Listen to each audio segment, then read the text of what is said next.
What up, what up, what up, sports fans all over the world? It's your boy right here, Mac the Giants fans. I got my guys, the Horsemen. It's time to ride again. NYG Jeffy T, Zion Zenith, Adam Costas. This is the Premium Takes Podcast. Let's go!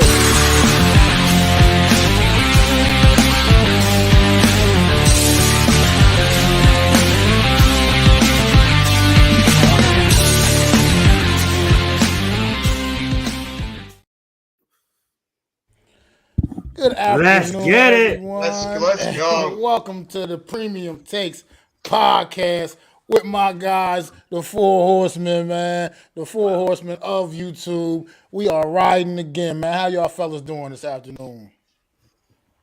We're mad good. Let's go. Woo. Yo, let us talk to ya. Let's go. Let's get it. It's been a long hiatus, guys, but guess what? Premium Takes is back in your life on a Sunday. You know, we have a lot of things to talk about today, so we're glad to be back. Let's just get right into it. Go ahead, Mac, and take it over. Got anything real quick, Adam, man, while we just jumping in here? Off, I'd like to say thanks to all you guys for coming back and doing this podcast. I know the fans out there were calling for it. We were calling for it. We're back. We're finally here, and I'm so excited to be a part of this with you guys. I've talked to you guys on different levels, and so I'm really excited and honored that we can do this again. So absolutely. Let's do it, man. We're going to get right to it, man. We're going to just talk about this NFL news, man, ongoing NFL news as we approach the official free agency period, man. Tuesday's the franchise tag limit, and us as New York Giant fans obviously know this is going to be an important day for us as things don't seem to be right now working out quite as the way we wanted to, you know. So get y'all opinions, fellas, man. Let's go around the panel, man. Go ahead, Jeff. How do I feel about this whole situation? It's annoying as hell. We're all sick and tired of talking about it. Daniel Jones, I have no problem with Daniel Jones is asking for the type of money that he's asking for. Why wouldn't you if you're a businessman right now? You're going to want to ask for top dollar money, especially when you switch from one agency to another. Do I blame Joe Shane for asking, probably settling down on the type of numbers he believes Daniel Jones is? No, I don't. It's a negotiation process right now between both sides. Daniel Jones is asking for his amount that he's asking for, whether you believe it or not. He's asking for right now 45 plus mil. Shane, I believe, values him at around around $40 million a year quarterback. It's a process that's going to continue to play out. And obviously, this whole resolution, when we get to Tuesday, is going to affect how it's going to happen with Saquon Barkley. I doubt they're going to try to come to a long-term agreement because we know how the running back position is valued now in the NFL. That you can go into the draft and you could find yourself a running back anywhere in the middle of the draft that could come in and be able to give you serviceable numbers if you have a good offensive line and a good scheme for your running back and an offense. So at this point, we just got to let the process play out. Let's see where each side comes to when we get towards Tuesday, because we might see one side get a little nervous and maybe an agreement comes together. But either way, Jones is going to be back as the quarterback. Nobody think he's not. He's going to be the quarterback in 2023, whether it's on the tag or it's on a deal. So let's just let the process play out and see what happens by the time we get to March 7th on Tuesday. Adam, Zion, take it away. I'll probably go and then I'll let Adam finish it off. The way I look at it is Daniel Jones wants $45 million. I'm not going to echo exactly what Jeff said. You guys heard Jeff. The way I look at it is Daniel Jones. If you want $40 million, if you want over $40 million, obviously for me, if I was the GM, you're not getting close to $40 million. I don't think that you have proven to be worth the $40 million. The reason why I say that is because, yes, I know that it is a team game, but it also comes down to the position. And at the position that you're at quarterback and you want that kind of money, you have yet to proven to be a quarterback to earn that kind of money. When you look at his full resume and you not just look at last season, and even if you put a highlight on last season, I know stats can lie, and I know he does win us games, and it's all about the wins. We want wins. But if you look at it, 15 touchdowns, 5 interceptions, 708 yards, 7 rushing touchdowns, and then a little bit over 300 yards, 3,000 yards passing. You know, if you look at this day and age, and it's coming to a passing league, if we're ever gonna make a push at where we want to be, we are gonna need a quarterback to really be able to not really fully put his team on the back. But if you look at the definition of a franchise quarterback, it gets thrown around easily how Daniel Jones is a franchise quarterback. Is he a franchise quarterback? I'm not trying to start a debate here. All I'm trying to say is Jeff is right. One way or another, Daniel Jones is going to probably be on the roster based on our draft position, the way we pick.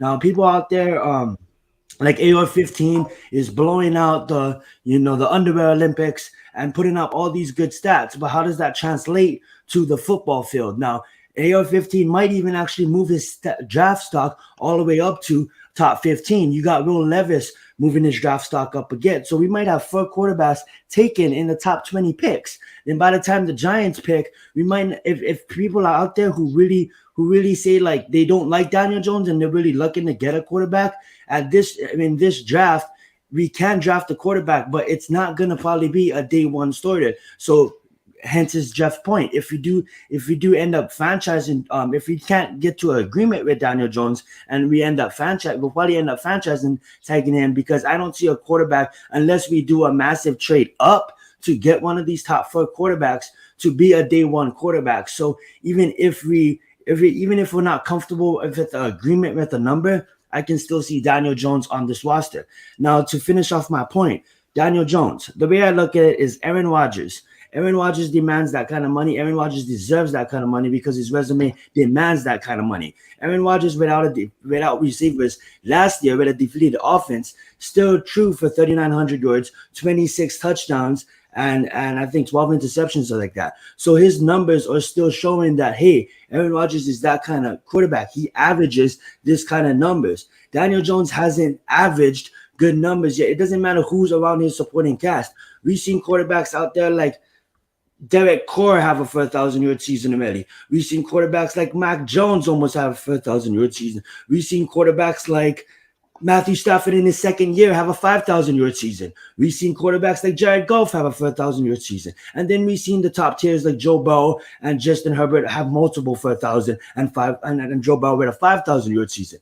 So the way I look about it is I want to see Daniel Jones. If you're going to ask for $40 million, if we pay you $40 million next year, you better damn ball out like a $40 million quarterback. If you think about it, if Barkley's not on the field, you want that kind of money, you ball out, because you know who another quarterback that I don't think we're going to get, and I don't really want him because we have to focus on Daniel Jones and our own roster. But you know who also wants to get paid? Lamar Jackson.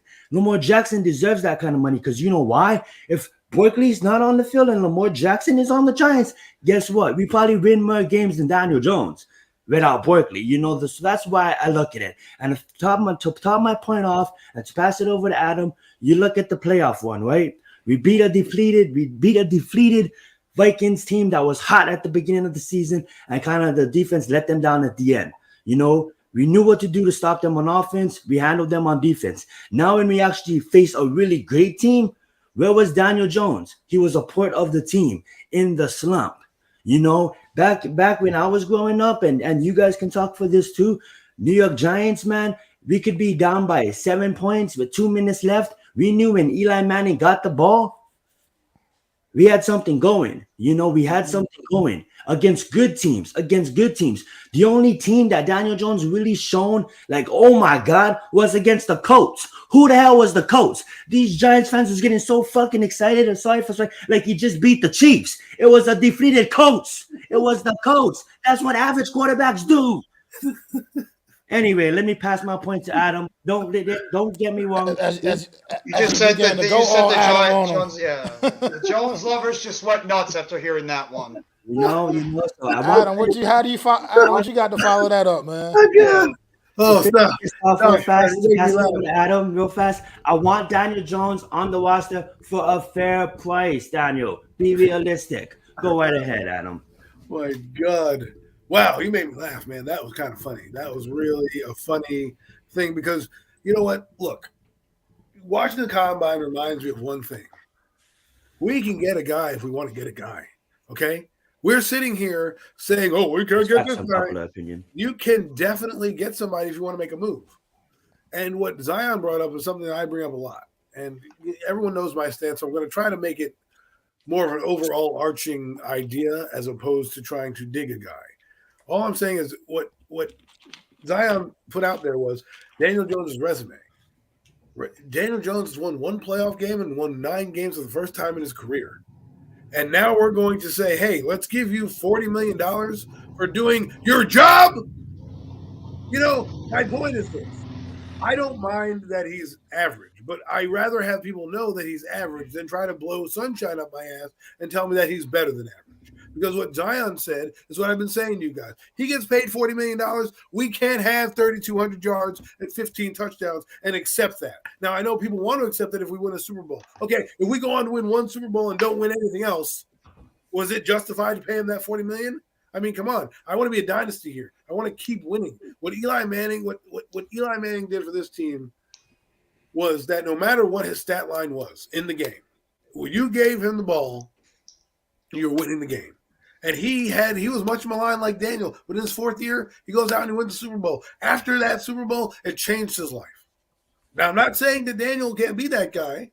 I don't know if he can be that guy. But to guarantee that he's going to be that guy and then give him money based on projections, I don't think is the right business move. Now, if you want to talk business, let's talk business. If I were Joe Shane, and I hope he's listening, being that we brought Premium Takes back, I know that's probably resonating in the Giant locker room right now. Mm-hmm. You know, if I'm Joe Shane, turn up your microphone, Joe Shane, while you're sitting on your airplane going back home to New Jersey. Franchise tag him.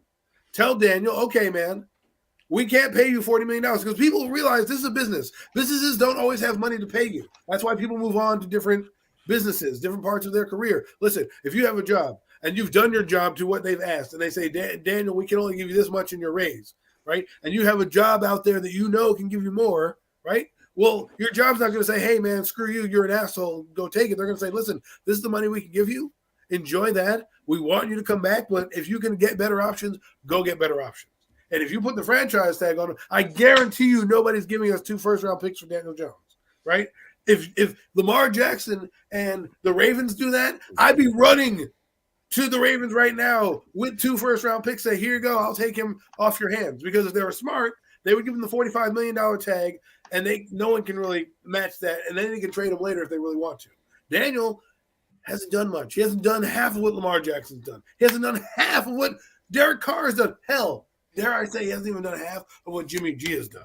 Now, you can give me all the accolades. Well, he needs this and he needs that. Well, I get that. And I've played that game with you. And I've given guys within that realm who have those guys the stats, the numbers, the wins. And no matter what I've done, when those players came out of my mouth, boom, you already shut it down, right?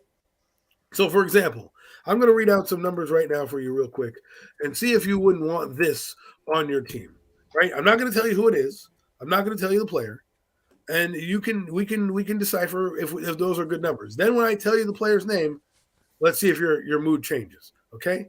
So, and I'm just going to take a random season because I think this person is within their realm of, I guess you could call him peer. So here's the numbers. We got a guy who played 14 games. He threw for 69% of his passes, 3,700 yards, 24 touchdowns, 10 intercepts, and he had 423 yards rushing and 5 touchdowns. Would we want that on our team? That would be a good year, right, for Daniel? Is that what you were looking at? No one has an answer. No one. I believe I could be totally wrong, but I believe those are Kyler Murray's numbers. And those you didn't let me finish the damn. I'm sorry. When you say those numbers, I'm like, probably talk. Okay, I'm sorry for doing that because I'm not gonna say anything. I'm gonna let Mac talk. Okay, we're gonna do this. Okay, let's do it again. Okay, right, different numbers, Mac, you go. Different player, different stats. Okay, here we go. Random ass numbers. Okay. 67% passing, 3,900 yards, 26 touchdowns, and 800 I know that yards. is too, but I would want that. To answer the question and do the exercise, when you say 3,900 yards, 26 touchdowns, I just think that's average. Obviously back in maybe 2011, that'd be great numbers, but that's good numbers. That's good numbers, I would say. 26 touchdowns. Kyler Murray put those numbers up. Okay. Now let me ask you, are those numbers good now with the name I just gave you? Right? Kyler Murray, look at his reputation. People don't like Kyler Murray. But yet when he puts up numbers like that, right, they still don't like him. My point is, he had DeAndre Hopkins. He had this. If you're not getting 4,000 yards from Daniel, I don't want to hear it. He's going to be Kyler Murray. People want Kyler Murray off Arizona. I can read another guy. We can do the same exercise with somebody else. I'm not going to because Zion really buried the lead, so it really didn't really hit home the way I thought it was. I'm sorry. I apologize. This is why we probably should talk. But anyways, guys, Zion. My point is that I need to see what Zion said. You need to ball out for 4,000 yards. Oh, look, here goes. Okay, Tudo put a comment up that resonates the way I feel about it. Other quarterbacks got better O-lines, offensive weapons, and that's a fact. That's a fact. That's not an excuse. It's a fact. DJ ain't perfect, but he played with more enthusiasm compared to other elite quarterbacks. We ain't DJ's advocates, just being real. Like, it's the reality. Like I keep saying, and I've been saying this. His entire 4-year career, he has never had a good offensive line in front of him. He has never had legitimate weapons on the outside to get the ball to. And that's not an excuse. It's a fact. Now, Zion said something earlier when he was talking that stuck with me. We was talking about Aaron Rodgers, and you were saying how Aaron Rodgers still looks like Aaron Rodgers. It took Aaron Rodgers a while to get into a groove this season. He started off struggling with those receivers, all those young receivers, that lack of talent on the outside until he was able to. Now, right, he's Aaron Rodgers. He's a great quarterback, one of the best to ever play in his game. So he was able to weather the storm, figure out a way to make it work. But it took a while. It didn't just come out and he was just Aaron Rodgers from the jump street. We caught him at the right time, obviously, this season when we played him. I'm not going to say we didn't. We caught them at the right time, and we were able to get a W off Aaron Rodgers and the Green Bay Packers. What I'm saying is that shit matters. It matters more than people keep not like. It matters. It matters more than you're letting on. Because I'm not saying Daniel Jones is going to come out and be the next great quarterback in this league. What I'm saying is, can I see this kid have something competent around him? I mean, Saquon Barkley's been there for part of the time, with the injury situation and everything. But let's see him with something, one or the other.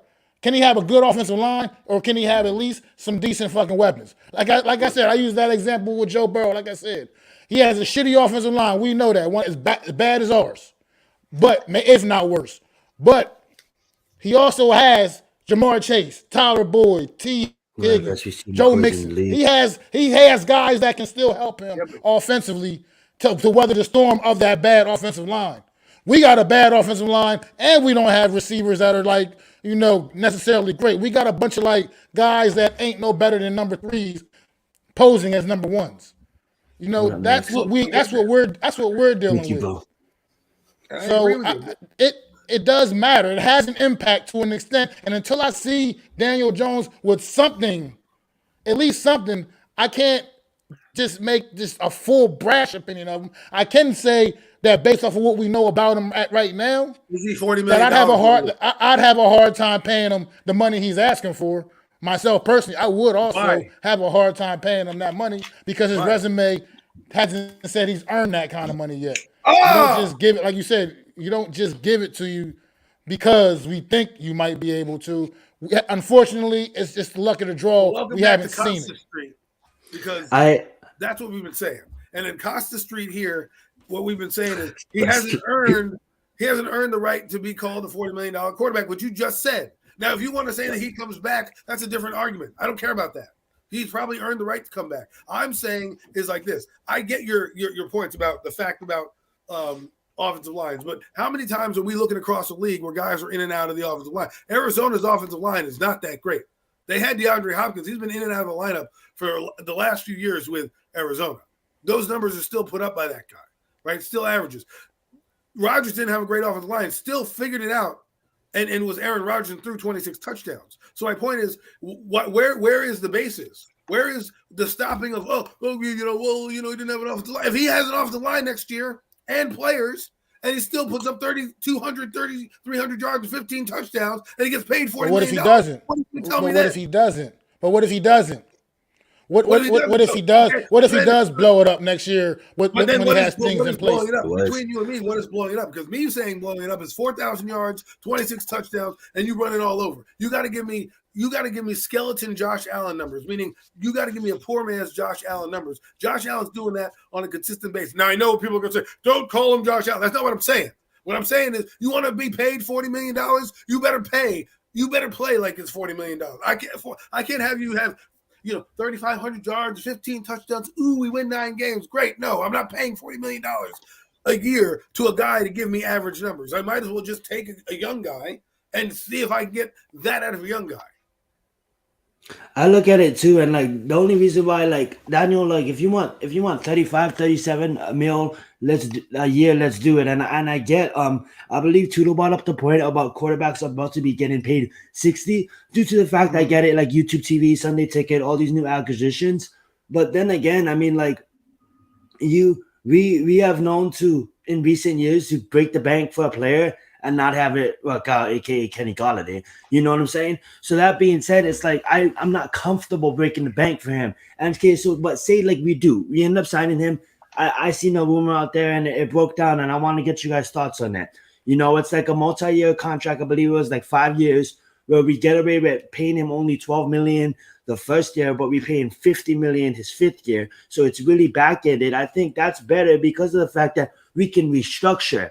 So for the first couple of years, you're only going to get paid $12 million your first year. I believe it was $18 million your second year, $24 million your third year. Then it jumps up to like, I believe it was like $47 million and then $50 million. So by that third year on this new contract, I like that contract the way this guy set it up because of the fact you have 3 years to prove that, hey, by the 4th year, you can be making 45, 49 million and then 50 million. And by that time, yes, the quarterback market will be 60 million. But I don't think the quarterback market is going to jump to 60 million in 2024. I think that's more of 2025, 2026 numbers. And then by that point, Daniel Jones, when you'll be making 45, 50 million a season, that's awesome because you've shown that you have 3 years to prove it, and then we can restructure and maybe we can sign you to a $45-50 million a year quarterback deal in 2027, 2028. But until then, back in the contract go way up from that by then probably.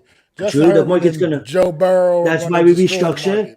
Exactly. That's why we destroy it. That's why we restructure and then we pay him bigger money. But that gives us the opportunity to only come in this year on a contract, Daniel Jones on contract, have the money to acquire Barkley, and then even go have the money to fix our interior offensive line, our cornerbacks, our wide receiver, our linebackers, and everything else we need. I'll throw another one out. That's not to mention, I've been hearing like little rumors and things. The Eagles are looking to possibly make Jalen Hurts the highest paid quarterback in NFL history, which will the quarterback market will go up. That it's going to continue to just the balloon. You know what I mean? So pay the man then, because you know what? I guess because somebody in the stream, unpopular opinion, obviously not happy that we're not happy about paying this guy. Fine, sit there. We're allowed to have our opinion. Isn't that the whole point of the show, to have an opinion? This is what we feel about it. But now we don't agree that this is a $40 million. Well, you know what? Adam, to defend unpopular, because he's not here to defend himself. Obviously, he can't talk. He's averaging comments, so thank you so much. And when he says here he's 40 averages, he's future dating it, and he's absolutely right. 40 million in 2 to 3 years, or even some people say by next year will be average. And he's an average player. Once Justin Herbert breaks the bank. But I think our problem is, at least my problem is like I feel like we're close, but we're still kind of far off. And I'm looking at our salary cap situation. I'm looking at even Andrew Thomas coming up. I'm looking at Sexy Dexy coming up. I'm looking at all these other players coming up that we're going to have to pay. We're going to still need help. And Joe Shane says it multiple times over the past. He said it over the past couple of months. Like, we're going to draft, like if you even listen to the podcast recently, it's like we're going to draft the best available player. We're going to draft the best available player. We don't even care if it's a center. We're going to draft the best available player. You know what I'm saying? So that being said, it's not like we're going to go out there and, we need this, so we're going to take that at 26, right? So in a sense of 40 million, the reason why I'm so uncomfortable with that number right now, unpopular opinion, is because we need so much help on so much other places. And even if like I'm not a advocate like we need to keep Barkley, we can't get rid of him. I'm comfortable. Barkley is my favorite player, but I'm comfortable getting rid of Barkley because I know how the market is for running backs. I know that we can acquire a running back in the draft, so I'm comfortable getting rid of Barkley. But if it had it my way, I would want to keep Barkley and pay him a fair price, you know. And that being said, I don't know how we do that when we're going to pay this guy $40 million a year. So if we back end the contract, I'm comfortable with that. And the only reason why I don't feel that 40 is we just explained it, right? Is just I don't think his resume has proven that lately. And I just think that even 35, 40 million people be like, well, you want to pay him 35, you think, but you don't want to pay him 40. To be honest, I want to pay him 32. But that's really being cheap. So, you know. The only quarterback I would say real quickly that you could say had positional players that were not as good, but the quarterback elevated them is Trevor Lawrence. I'll give you an example. Trevor Lawrence last year with the Jacksonville Jaguars, 4,113 yards, 25 touchdowns, 8 interceptions. And he had guys like Evan Ingram, Zay Jones, Marvin Jones Jr., who's not the same player he was, and Christian Kirk, who we all believed was overvalued for the money that he got, and Travis Etienne, who's not the running back that Saquon Barkley is, plus an offensive line that was not that great either. Their offensive line, for the most part, was very average or pedestrian. So that's another thing right there. If you want to talk about another quarterback that elevated his team and got him into the same position, Trevor Lawrence is that guy if you want to make the example that Daniel Jones should not be getting paid the type of money he is. At the same point, I get what everybody's saying, but I'm going to wait until the contract negotiation period keeps going, and Joe Shane knows where his value is with Daniel Jones. Yeah. He knows what Saquon Barkley's value is. Let the process play out. If he believes that Daniel Jones is not worth the type of money he's asking for, franchise tag him, let him play out the tag, see if you can work out an extension after that, and then we'll see how it goes. How many guys on that list that Randy put up is better than or you would take over Daniel Jones? How many guys on that list would you take over Jones right now? To be honest, none. Probably, huh? Out of all those guys on this list, I'm sorry, I mixed it up. I would take every single one of those guys over Daniel Jones. The only guy I probably won't is Kyler Murray, okay? So if everybody on that list is better than Daniel right now, and Matthew Stafford is, who, by the way, won a Super Bowl, why in the hell am I going to play Daniel Jones more than him? Because that's just what the market is dictating right now, unfortunately, Adam, and it's just the way of the league. That's the market dictating. That doesn't mean you have to pay him that. Just because that's what the market dictates doesn't mean he got hired. All right, look, this is the Premium Takes podcast. We are not going to spend an hour talking about Daniel Jones. We are going to segue just a bit. We can still talk about some of these other quarterbacks on the market. You know, Lamar Jackson. You got Derek Carr. I'm not sure about the future of Aaron Rodgers in Green Bay. So we can talk about some of these other guys a little bit too as well. Share some thoughts. How you guys feel about some of these other guys like Derek Carr's potential landing spot. Lamar Jackson, what's going to happen with him in Baltimore? I like to begin real fast with Lamar Jackson because it kind of affects us because of the fact that I've been hearing rumors that the Commanders are interested in him. And what's your guys' thoughts on that if the Commanders acquire Lamar Jackson? They'll find a way to screw it up. It's Washington. They'll find a way to screw up even somebody as good as Lamar Jackson. So even if he went over there, do you really have confidence? After what Washington has done with quarterbacks, veteran quarterbacks over the years, do you really have confidence that they're going to be able to put together a competent team on offense to be able to get the most out of Lamar Jackson? I don't. I get your point, and I do agree on it somewhat, but I do also feel that when you get someone like Lamar Jackson, it's kind of like even if they mess up, Lamar Jackson's on the field, so he brings that dynamic ability to go into this that kind of like backyard football mode. You know what I'm saying? Well, I'm just gonna improvise, and that's why I think makes him so special. And that's why, don't get me wrong, I'm not trying to pull it back. I'm not trying to rewind it. Let's move forward. But that's what that's what I do like about Daniel Jones. I'm not gonna take that away from him. His ability to escape the pocket and his long strides. But as far as Derek Carr, I understand why he gets a lot of hate, but then if you really look at it and his overall career, the guy has pretty decent numbers, threw for over 4,000 yards multiple times, really great touchdown the past interception ratio throughout his career. Obviously, a few bad seasons. To be honest, I haven't really thought about any landing spots for him particularly. I'd like to hear your guys' thoughts on that. I think Derek Carr pretty much is waiting to see what's going to happen with the Aaron Rodgers situation. I mean, at first it sounded like a foregone conclusion. Aaron Rodgers was going to be out of Green Bay after he went into the dark place, dark room, whatever the hell you want to call it. So, I mean, it sounded like that Aaron Rodgers was gone. He was going to be leaving Green Bay, and he was going to either have an option of pretty much going to another organization or he's going to retire. Now you're hearing rumors about it's possible that Aaron Rodgers could go back to Green Bay. Then maybe he just needed time away after the difficult season he had to go through over there with the Packers, that he just needed to clear his head. Maybe something like this. He decided, I'm going to help continue to build with these young receivers they have over there because they are talented. Christian Watson's good. Romeo Doubs is good. They still have a good two-pronged running back.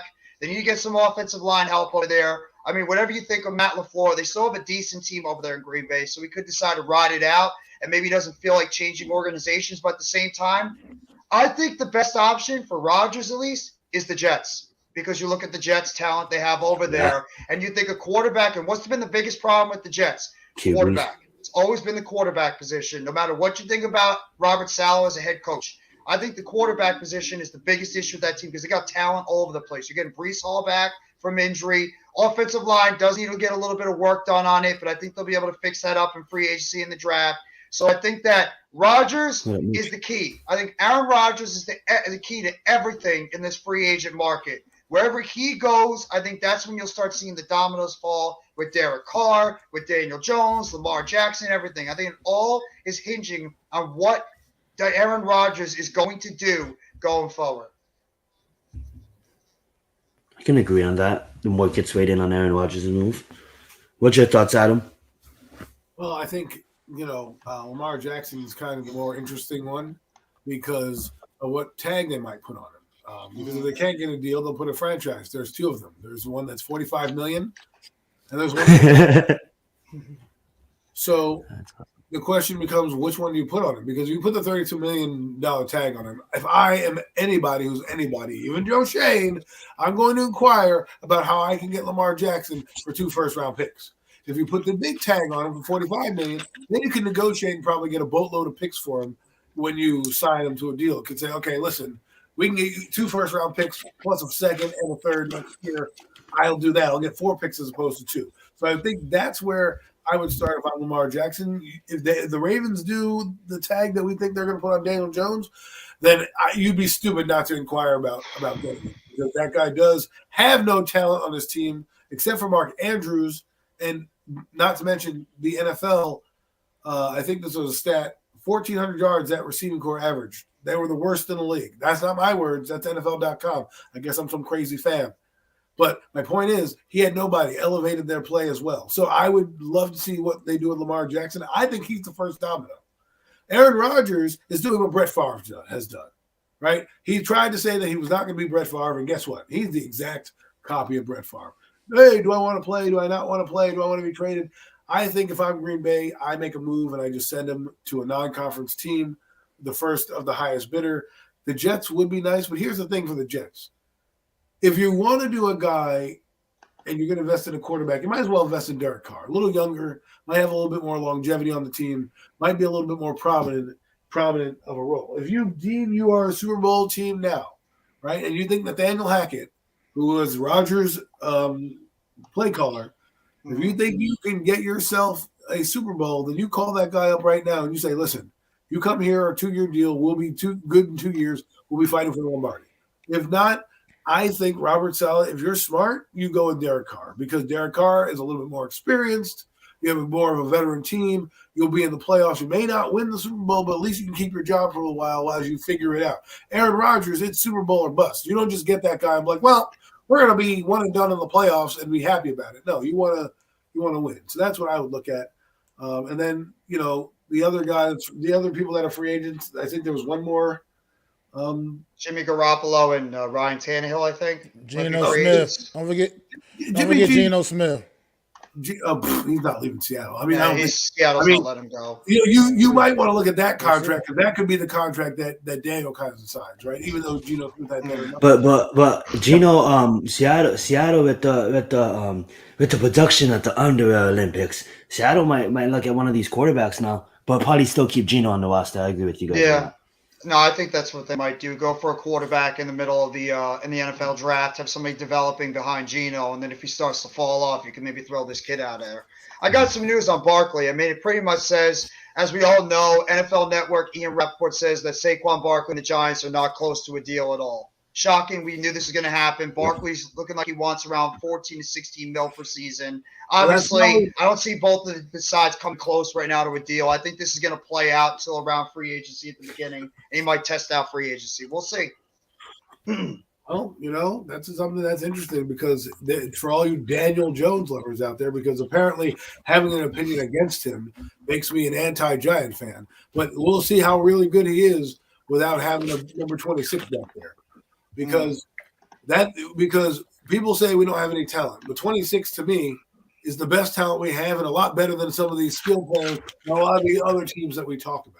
Right? We want to talk about, the Detroit Lions. They have a back like Barkley, no, but yet their offense goes. So I'm just looking at a guy like Barkley, who I don't even care if he stays. To be honest with you, at this point, I love Barkley, but there's so many backs in the draft this year that it's a deep draft class that I like the backs this year, absolutely. I can take those resources of $14 million that I've given to Barkley and give them to somebody else. Maybe give them to Julian Love if I like Love better.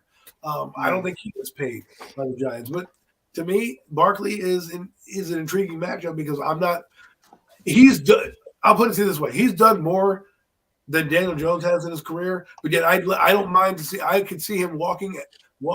But the difference is, you can't get a Saquon Barkley in the draft, but people are more willing to let him walk, right? Than the other guy we talk about. It's just perception. That's all it is.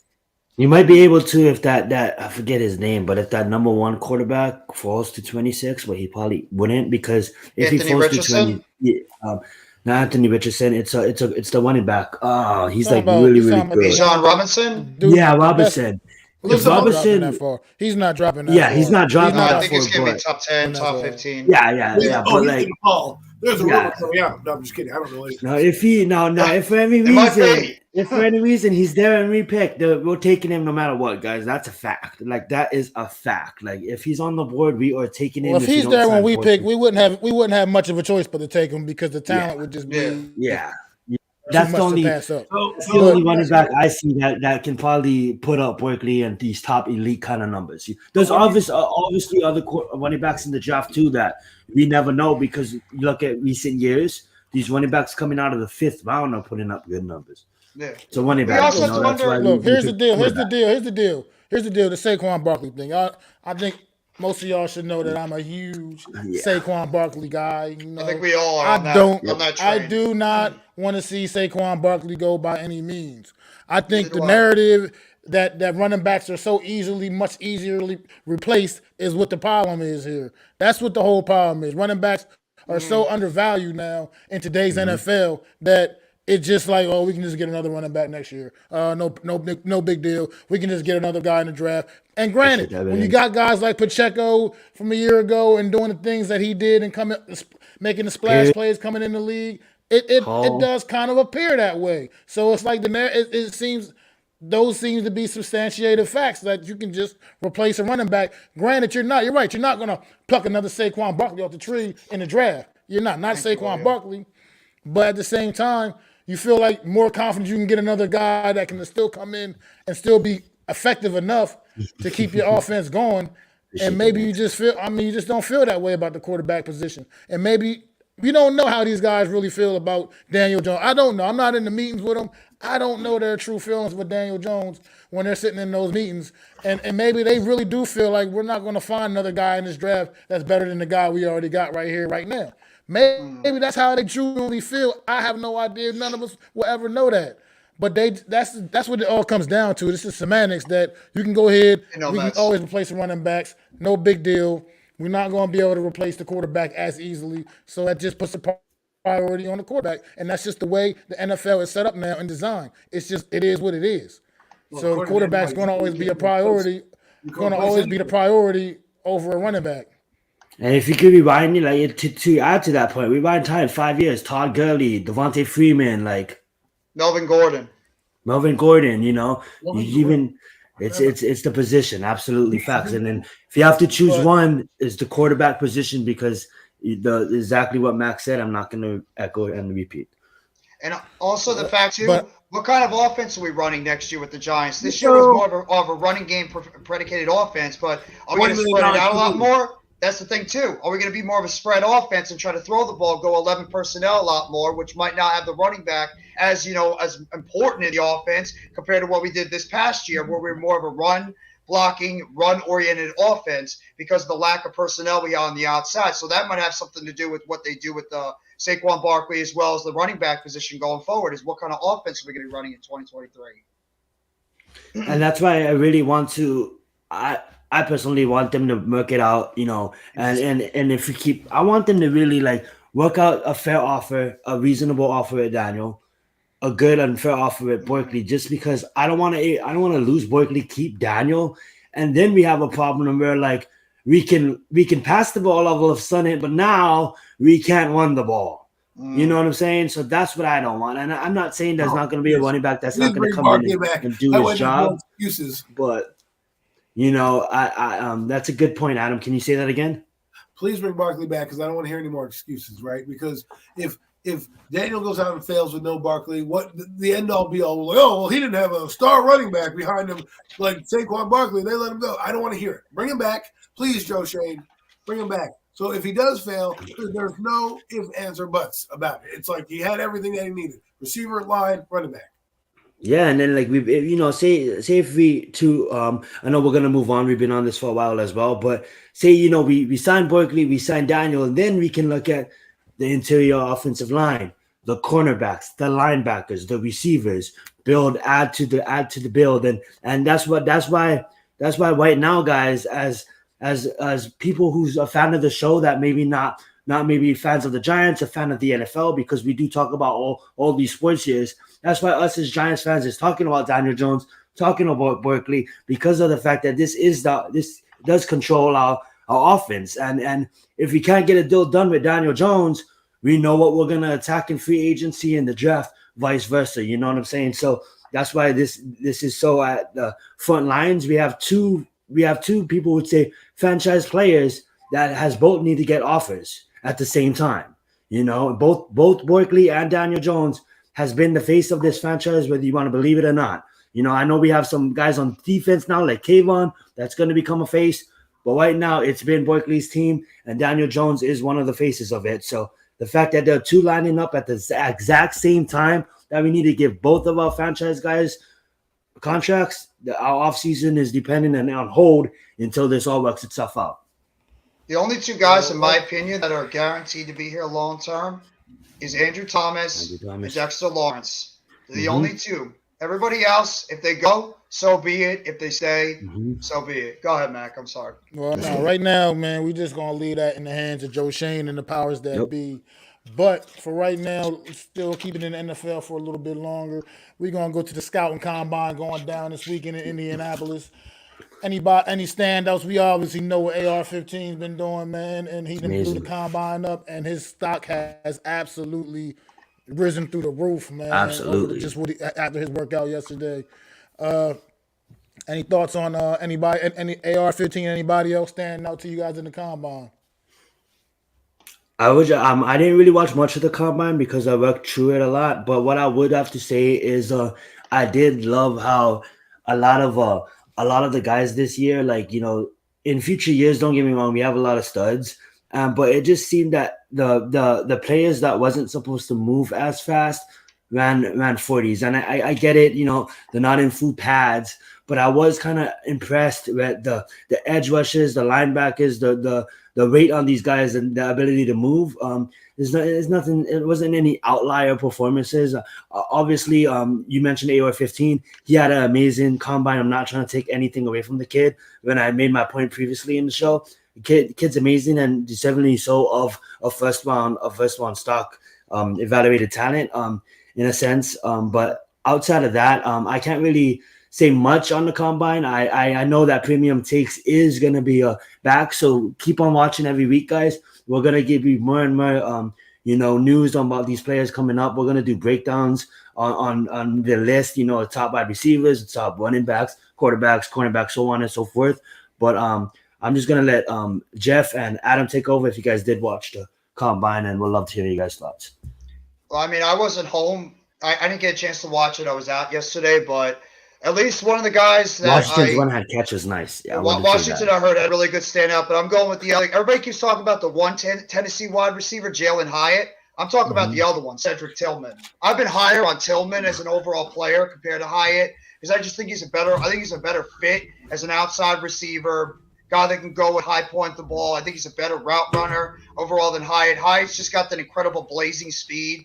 He's going to be able to run past the defenders. He's more of your 9 route guy, but I question about him when it comes to being able to run the route tree in the NFL. So I thought that a guy like Cedric Tillman actually had a pretty decent combine over there. And obviously everybody was like going nuts about Nolan Smith too, with how well he apparently ran in the combine as well. But the thing with the combine is, I know everybody loves the combine. It's the underwear Olympics for a reason. These guys show out in these drills. I want to see what they're going to be able to do when they get on the football field on Sundays and Thursdays and Mondays. That's what I think. Adam, what about you, bro? I mean, I like the combine. I love-hate relationship with the combine, right? I like it because it allows you to get a look at players you may not always follow, because not everybody wants to read a draft guide or have a subscription to this, that, and the other thing. It may put a guy on your radar that you haven't been featuring. However, I do believe there's certain drills that the combine needs to feature more, and certain drills that they need to get kind of put an X around. The 40-yard dash has ruined the NFL combine, okay? Because the 40-yard dash, it does not tell me if a guy can play football, because you're not running 40 yards. You never run 40 yards, right? Unless you're catching a pass and running 40 yards. That's not what the 40-yard dash is, right? You're not a sprinter. If you were sprinting and you were trying to pick the next great sprinter, maybe that's what I want to do. This guy runs a 40-yard dash. Because what you need to know is the first 10 yards, his 10-yard split, and then the 3-cone drill, right? Those are the few drills that can really tell you how explosive a guy is. The 40 times are fun for the skill position players. Do I really need to see kickers and linemen running 40s? I really don't. It's not that I care that they're in their underwear running it. I really don't. But it's just funny to think that I need a guy to tell me, oh, that guy is fast. Okay, great. His numbers in the 3-cone, the explosion, some of the drill that they did where you were picking up the towel and running around in the figure 8, that tells more about the football player than it does a 40-yard. So if you're going to watch the combine, try to look for the non-sexy events, right? Because they're the ones that are the real football knowledge. Like Mac brought up the other day, Mike Mamula blew up the combine. His career was buttress in the NFL. Combines don't always tell a story. Sometimes it exposes you. However, I will say this. If you're a guy that's not going to participate, don't show up. I feel like don't show up. Because to me, if this is going to be a showcase for young guys to come up and get a chance to be exposed, let those guys do it. Because I feel like, I'm not going to throw the football today, or I'm not going to run the 40 today. You're taking a spot of another kid who, is busting his ass to get to that combine and couldn't be there because he was either injured or not invited. But you decide, I'm invited, but I'm just going to sit here and not do any of the drills. Like, that's why I think Anthony Richardson was smart. Because when he did the drills, he had hype about him.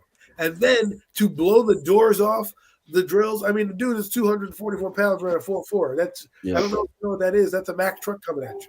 That's crazy. Yeah. And I hate to say it, but well, maybe, I was going to say with some of these guys, they have that fear. Also, going out there, they just more comfortable in their own at their own facilities that they used to practice in that. Well, then no joke. You see what happened with Jalen Hyatt yesterday? Jalen Hyatt doing his workouts, tighten his little hamstring issues now, or whatever he's having dealing with. See, guy with the hamstring, shocking. Right, but that's and to follow through real fast, Adam, they probably go and show up, even though they know they're not gonna go and do any drills because of the player interviews. Yeah. Yeah, but that interview is like 15 minutes, bro. It's not like you're True, but they gotta show face yeah, just but in case any but team look, wants to look, interview them. look. You're not. It's not like Same. that team is not going to come to your pro day, right? Yeah, no, true. What I'm But that's saying probably is- why their agent or the people that's backing them, whoever's with them, is like, you need to show face, even though you're What I'm not going saying to is work like, out. if No, you you look need at to show face. AR-15. AR-15 Yes. could be like, you know what? I'm not showing up, right? Just do Yeah, the interview. true. And not True. blowing away the doors. Now he goes from a guy who probably was picked in 15 to 20 range, and now it's probably going to be 18 to 12 range, 8 to 12 range, because of what he did. Might even go in the top 15. Might even go in Maybe the number top 10. one after this performance. That's what, like the combine for me, I knew I wasn't drafting Dwayne Haskins. If I were the guy that I was drafting that year, believe it or not, was Daniel Jones. Because when he went to the combine and he was throwing the ball all over the yard, everything that they said that was wrong about him, it looked like he was correcting. And I'm like, there's potential. When you look at AR-15, everyone's like, oh, well, his footwork is bad. Well, that's what the coach is supposed to do. Let him sit on the bench, work on that footwork. But if he puts it together, that's what it does. A guy that hurt his stock is like Addison. Even though Addison, is a top player, a guy that hurt his stock. He run like a 4.5, right, Adam? He ran like a 4.47, but he couldn't do any of the other drills. So now he has to wait till his pro day. Well, you don't know if you're going to get injured, but the point is, sometimes if you don't want to go to the combine, you're nervous, just don't go. Go to your pro day. I get that. I just don't want to go to the combine and sit there and see these guys that we get all hyped up for, and they're like, we're not going to do this drill, or we're not going to do this. When you're fully healthy. If you're injured, I get it. You're fully healthy, different story. I do like Bryce. I do like Young. I do like Stroud.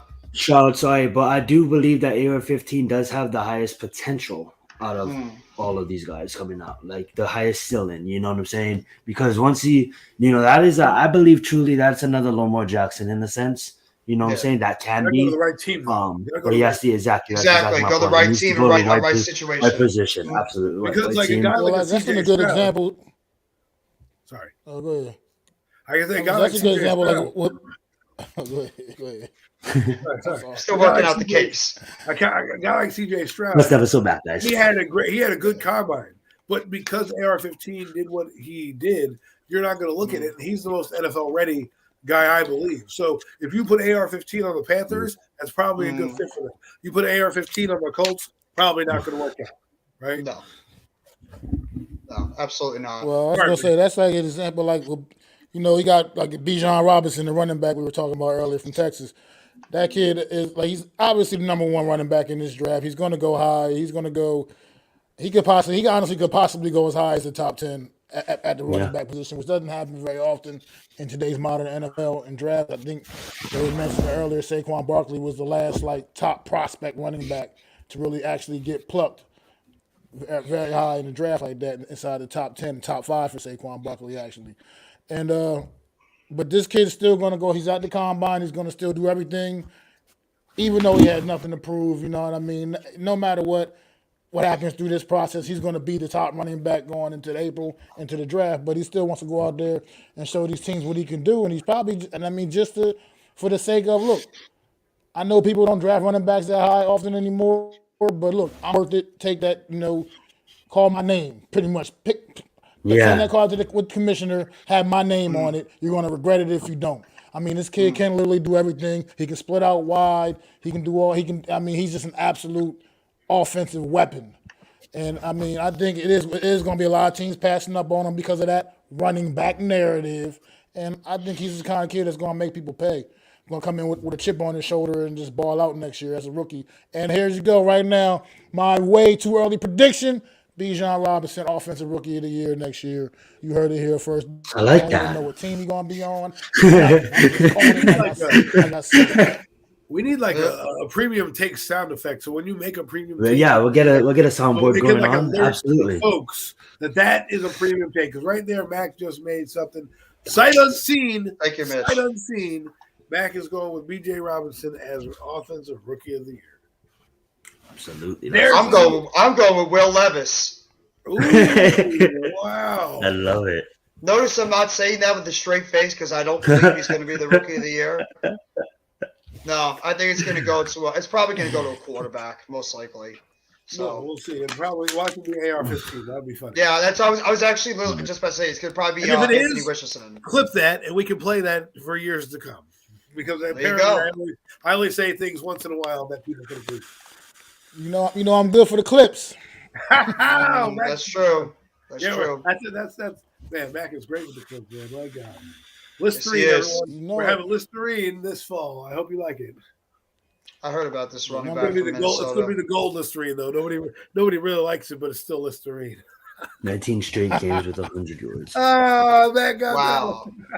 Will Levis. That one just went right over my head, and I don't know why. Will Levis is overrated, man. This dude gets so much love, but he's better than Trace McSorley. Everybody's better than Trace McSorley. Let's just be real. Let's just be real about Trace McSorley. Yeah.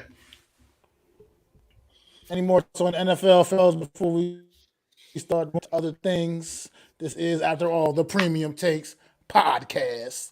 So, Well, let's any move more on. thoughts? Any final thoughts? NFL news? Well, I was no just more gonna say- Tuesday, Anything basically. else y'all want to That's get? about it.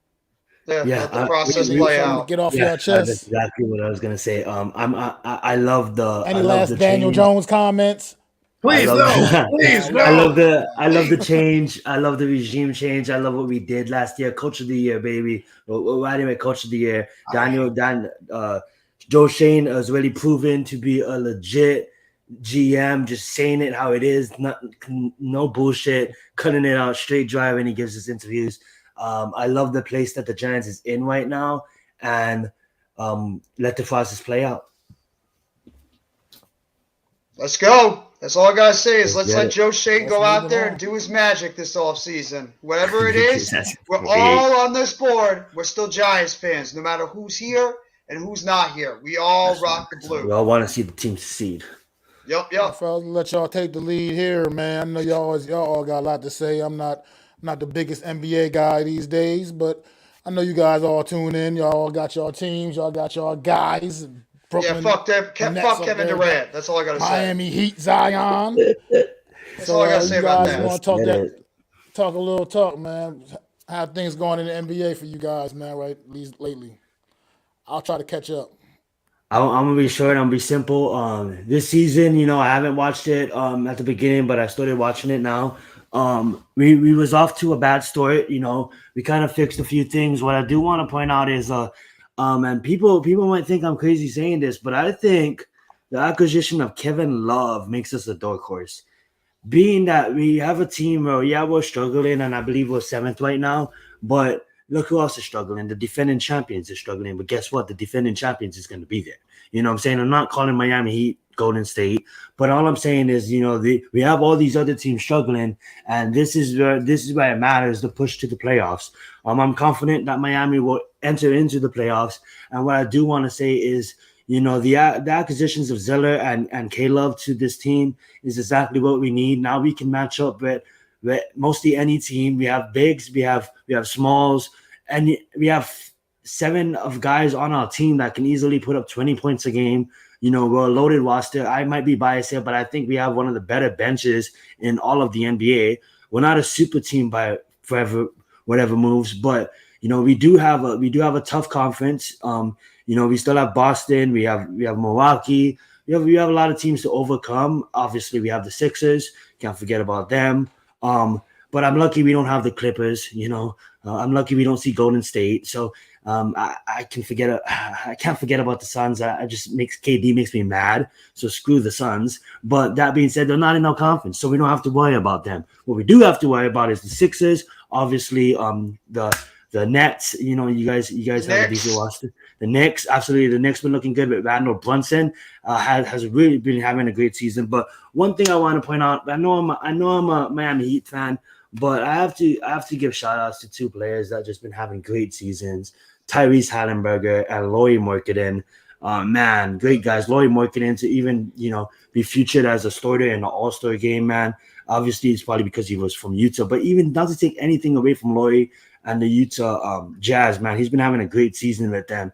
And even Tyrese Hallenberger, it's great seasons for them. And I have been watching just the improvement on all these young guys coming into the league and just producing immediately. And I know Thomas that Jeff and Adam can talk about on the Nets. You guys How's got Jovic something. doing for you, the young kid that you drafted, Nikolai Uh, Jovic? Jovic has been producing when he sees minutes. And one thing I do like is even Robertson, the other young guy, Robertson. Both of them been coming in and producing. But now that we have Ziller and we have K Love, it just gives them more ability to develop under veterans.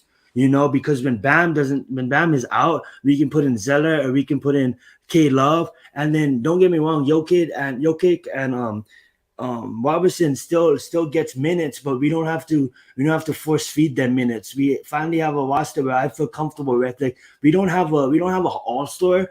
Oh, we do. We have Bam. Sorry, we have an all-star in Bam, and we do have a superstar, and he goes into Super Saiyan mode when he reaches the playoffs in Jimmy Butler. So that's all I want. I just repeat what we did last year. Jimmy Butler, I believe he's been averaging like 18 to 22 points a game. Tyler Hero stepped up this season. Bam is an all-star this season.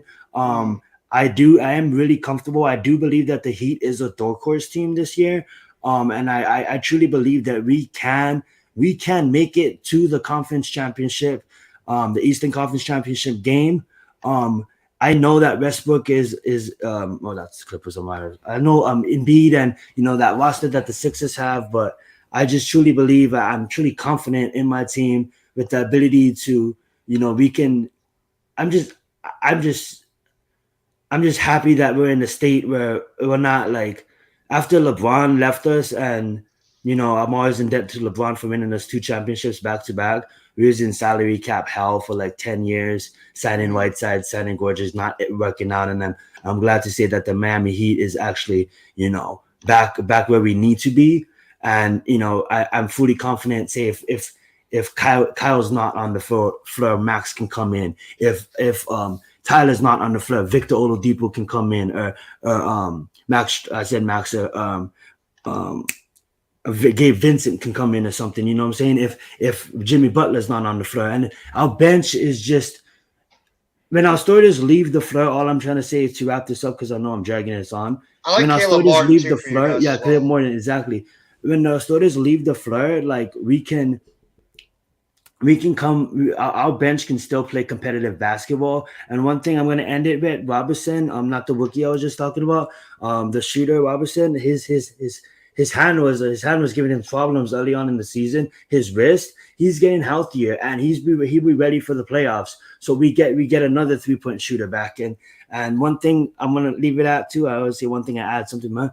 One thing that I loved about Kevin Love too is, he may not be the Kevin Love as old, and I'm a Miami Heat fan, but I'm not gonna be like biased. I know who Kevin Love is. I'm not gonna say he's one of the top tier players right now, but what he can do is he can shoot threes, and that's what we like. So I'm gonna leave it at that. I'll let you guys talk about the Not bad. Nets. Excellent analysis there, Zion. All about the Heat and the NBA. I like that, bro.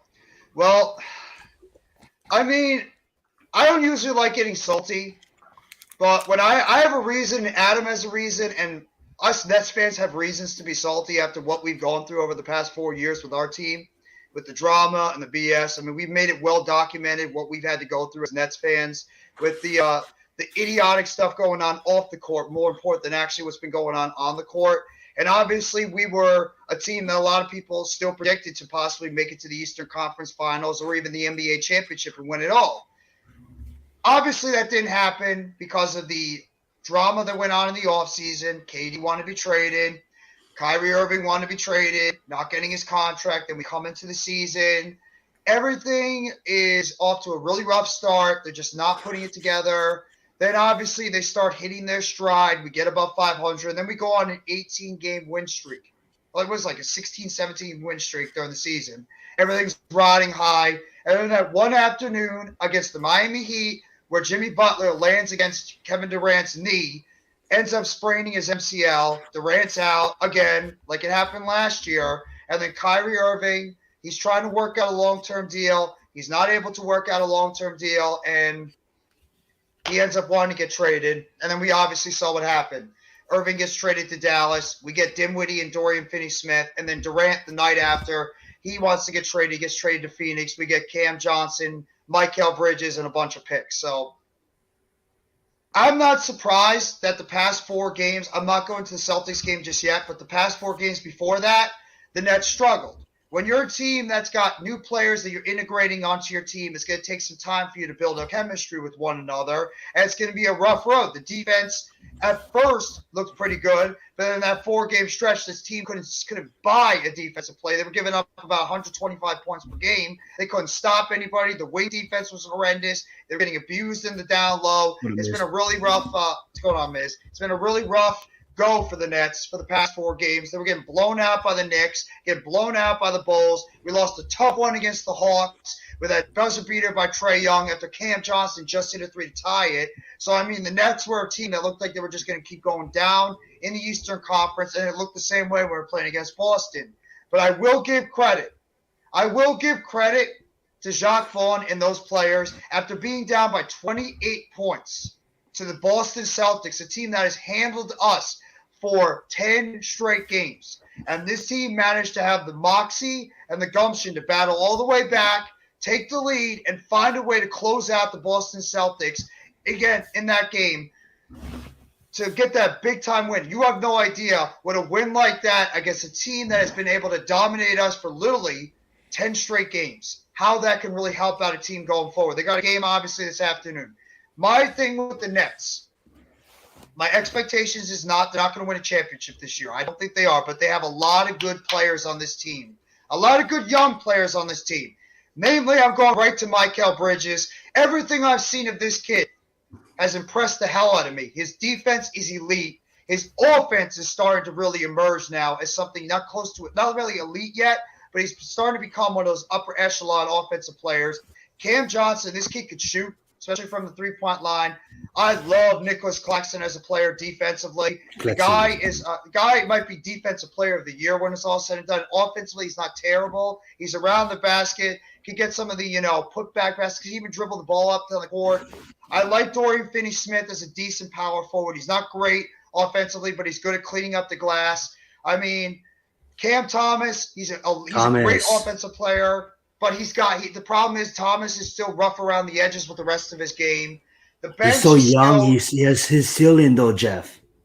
The ceiling is there, but he needs to develop the rest of his game. That's why he's not playing Zion. He's not good defensively. He turns the ball over way too much. He's still rough around the edges. I think the Nets right now, and I know NYG threw it up there before, I think that this team is around a 6th, 7th seed at the moment. That's where I'd probably put them. I mean, if we make it into the playoffs and we could win at least a round, I'd be more than happy after what we've had to go through this season. I don't know what Adam feels about the Nets right now. I'll let him speak his piece about it. In terms of the East, I still think that Boston is the best team in the East, or Milwaukee. I still think they're the clear 2 top teams in the Eastern Conference. So we'll have to wait and see. But either way, I just want to see. I just want to see this Nets team get into the playoffs, show us something going into the season, or show into the playoffs, win a round, and then I'd be more than happy after everything that we've had to go through. Adam, go ahead.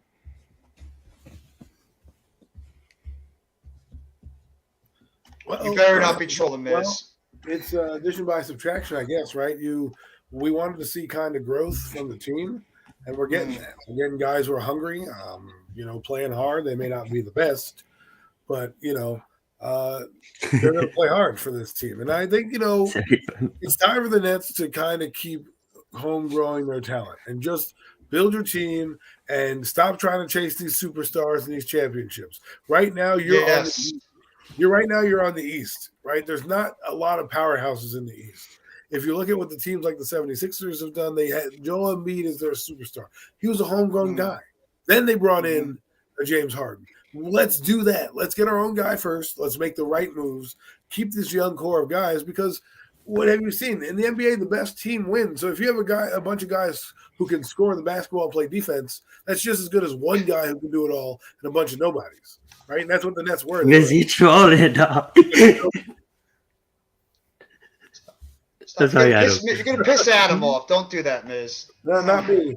We're talking about the New Jersey Nets. I mean the Brooklyn Nets right now. So, I guess that was a great point, yeah. But for real, I'm not expecting them to win a championship. But I think it's positive sign to see that they haven't tanked, right? The guys they're getting want to be here, are playing hard, and I mean they're competing with the bottom feeders of the rest of the NFC, the Eastern Conference. So, am I expecting a championship? No. Will they be better than the Knicks? I hope the Knicks are better because they got better talent on the team right now, right? So the Knicks are far along. I mean, our guys are all over the place. I mean, look, we got Dimwitty. We got a few other guys from Phoenix and things like that in the trade. Michael Bridges is really good, Adam. This kid is really starting to grow. I like him a lot. And Johnson's not bad either. But they're not the same players. Nova, baby. Yeah. You know what I mean?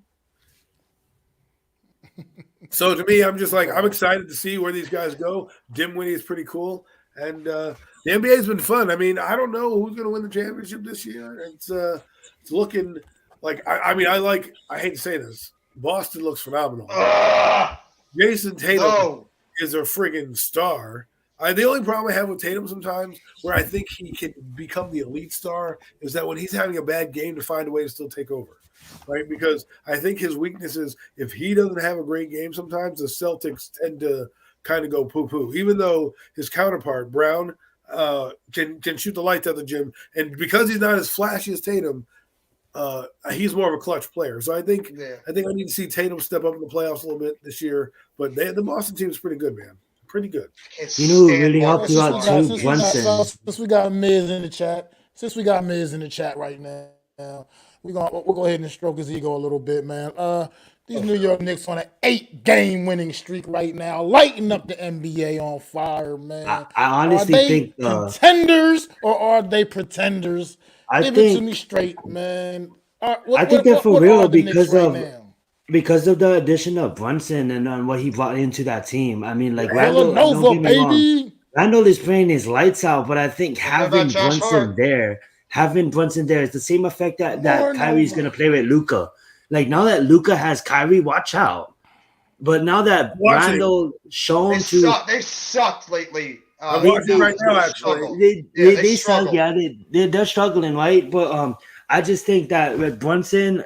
With the Knicks acquiring Brunson, I remember some Knicks fans that kind of being like confused on why would you pay Brunson that kind of money. Do you guys realize what he can bring to the team now? And I know that's not only him. I know there's some rookies. Miz can talk more. He is a Knicks fan.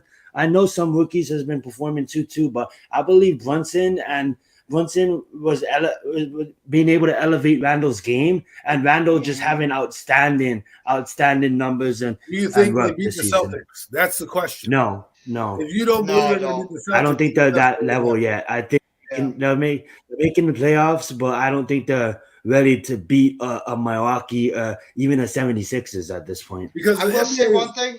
Go ahead, Adam. No, go ahead. The one thing that could put the Knicks over the top is RJ Barrett. That is the key to that team. Mitchell Robinson coming back has given them that defensive enforcer in the middle. Randall has been terrific at power forward. Obviously, we know how good Brunson's been. They have a solid bench. I love Quickly off the bench. He's been a great shooter. I like Grimes as an overall player. Coach Ed has been talking about Grimes for a while. McBride, solid. Hartenstein's played well. But RJ Barrett, if that kid could finally turn into the player or a little bit close to the player the Knicks have been hoping for, that kid could really elevate that Knicks team to the next level and maybe put him in the conversation to possibly beat a Boston or a Philadelphia. But it's really, to me, Barrett's the key. Go ahead, Adam. Well, I'm saying the playoffs in the NBA is tricky. They're not as predictable, or they're not as unpredictable as like the NFL playoffs, right? So teams usually, when they go in, they don't always upset. We don't hear about too many upsets in these NBA playoffs. So my thing is, if I'm the Knicks, don't worry about being, the best seed. Worry about beating Boston, because this is their ticket to the finals. And then when you get there, you're playing with house money. But right now, it's good to have Knick basketball back in the city, in the Mecca, because it brings. I think basketball in New York City is probably, I wouldn't say the best sport to follow, but it really brings the city a buzz.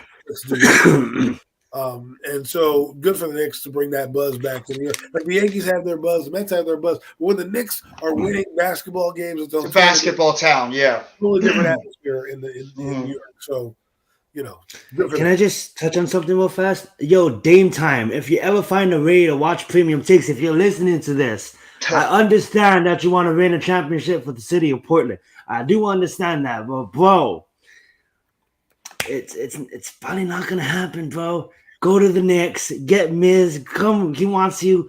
Go to the Knicks. Dude, I feel so sorry for Dame Time. He's so good. He scores 60 points a game and they still lose. Like, what does this guy have to do? Like, oh, he's gonna be like Kevin Garnett, man. He's gonna be or Bradley Beal.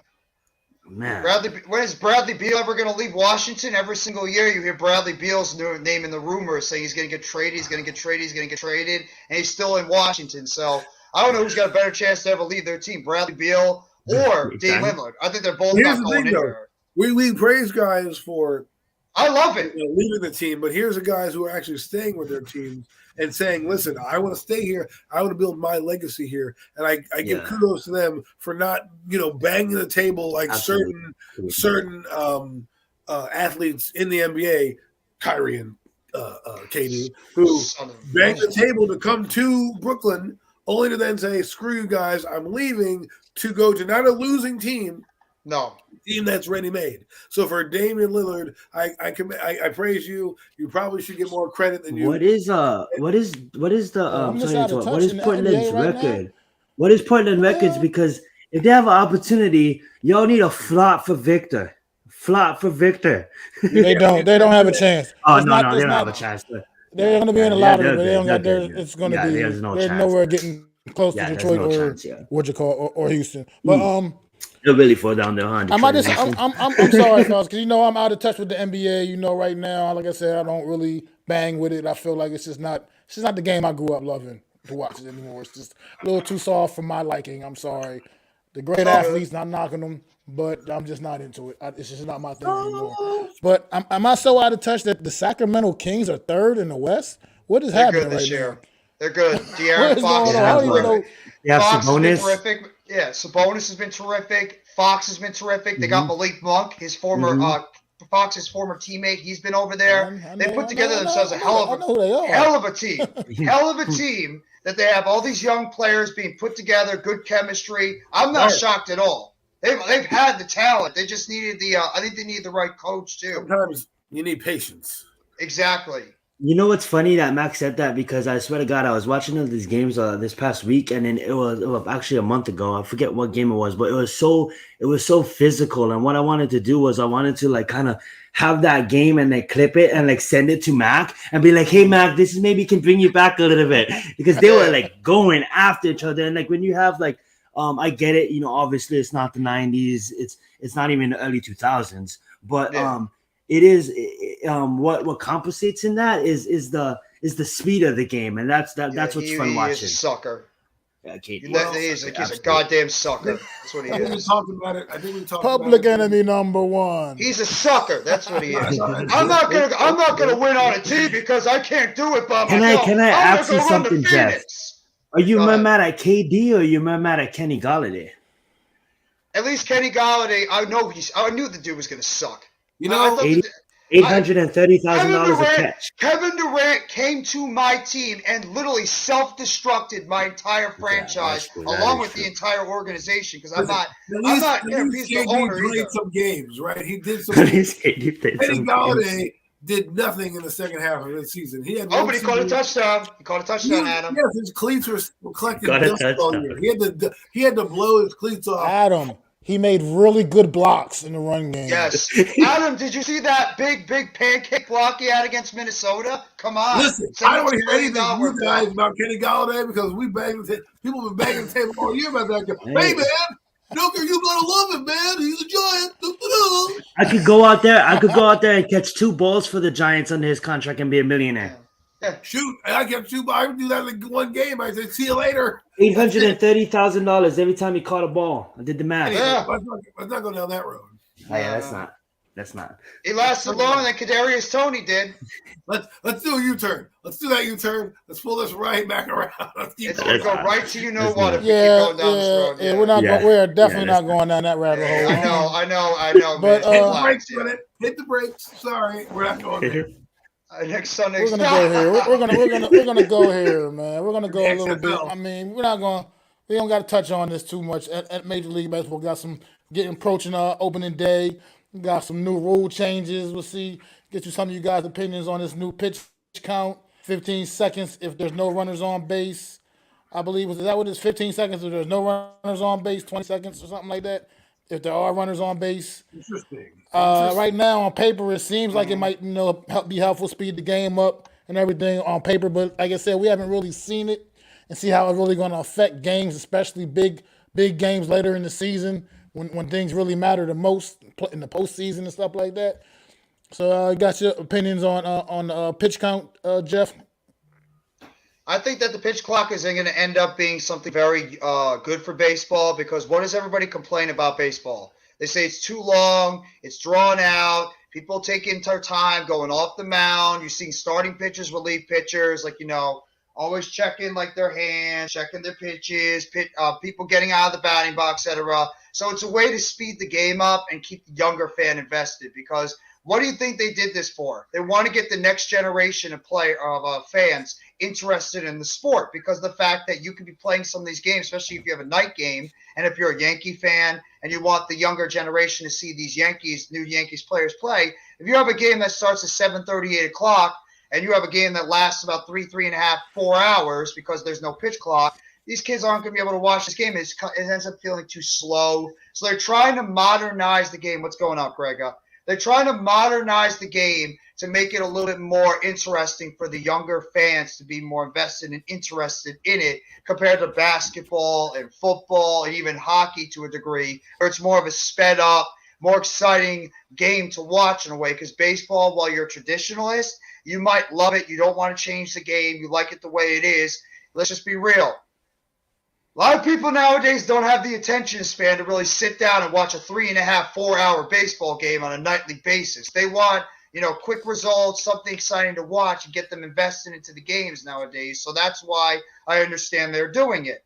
I have my reservations because I've seen the pitch clock already and how even some games have ended because the pitch clock running out too quickly and costing a team a game. I want to see what's going to happen during the season, but at the same time, I'm going to be willing to give it a chance because I think it will be very beneficial for the Major League Baseball overall when we go into the future and especially into the season. As long as it doesn't cost the Mets any games, then I might have a problem with it. Any thoughts, Zion? I know you're not really a huge baseball guy. I'm not a biggest baseball fan, and the problem is because exactly what Jeff said. You know what I'm saying? So I maybe might have to take a second look at baseball now because I'm a fan of sports and I always wanted to branch my horizons in sports. I was actually going to get into the MLS.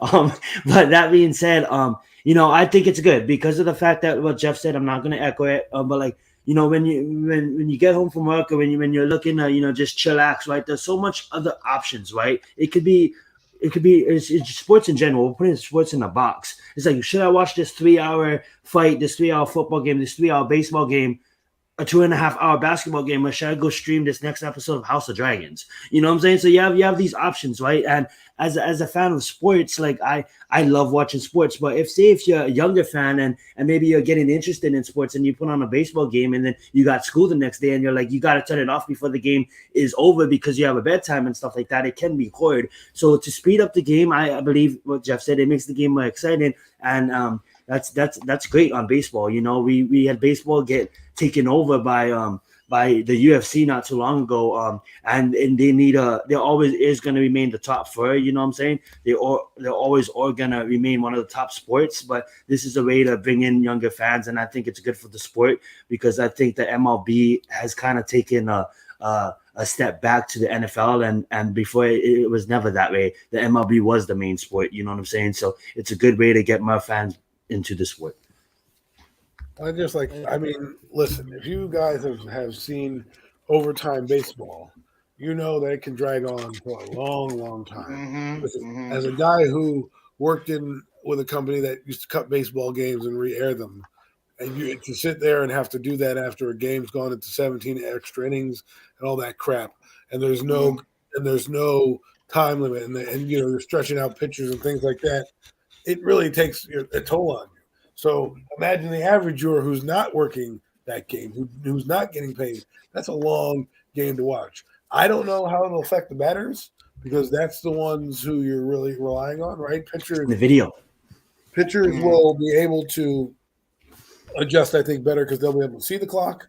So will batters, but batters usually you want your head clear. You don't want to worry about anything. But now if you have to worry about a time clock and speeding up and everything like that, I think that might put a little pressure on these batters. Maybe you'll see the averages dip a little bit, be a little bit more defensive games because you will see people pressing as they get used to this time clock because they have no time clock in Little League, which they probably should.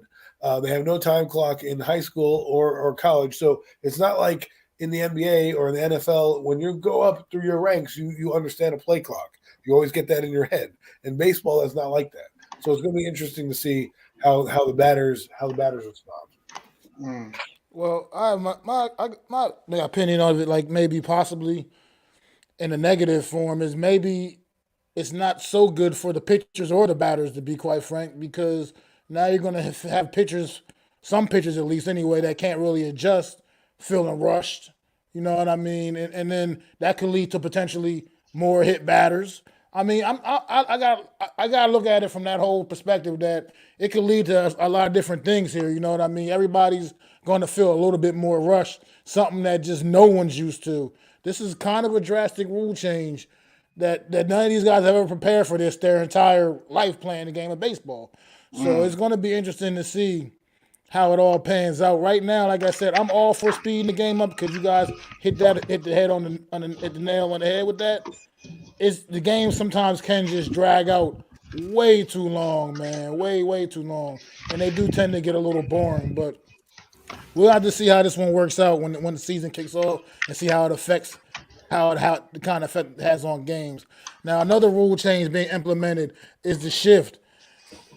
Now, infielders must have their feet in the dirt, and you got to have two guys on each side of second base. This can no longer those weird shifts where might have a second fielder playing out in the shallow outfield and none of that stuff anymore. It's so now they're trying to make the game a little more offensive, trying to Yeah. get more spaces and gaps to get for guys to be able to hit the ball, and that's just kind of plays into once again interest. Guys, when people want to see runs getting scored, go to baseball games. They don't want to see 1-0 games. They want to see 8, 9, 10 runs being scored.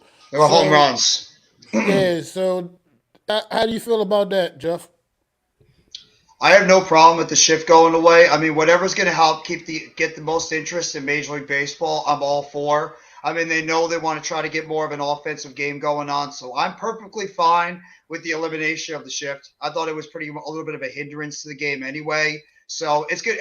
You know what it's going to do, and I'm glad you brought it up. It's going to bring an old school aspect to the game of baseball again. How many times do you really see a lot of people running on the bases anymore? You don't really see that as much because of the shift.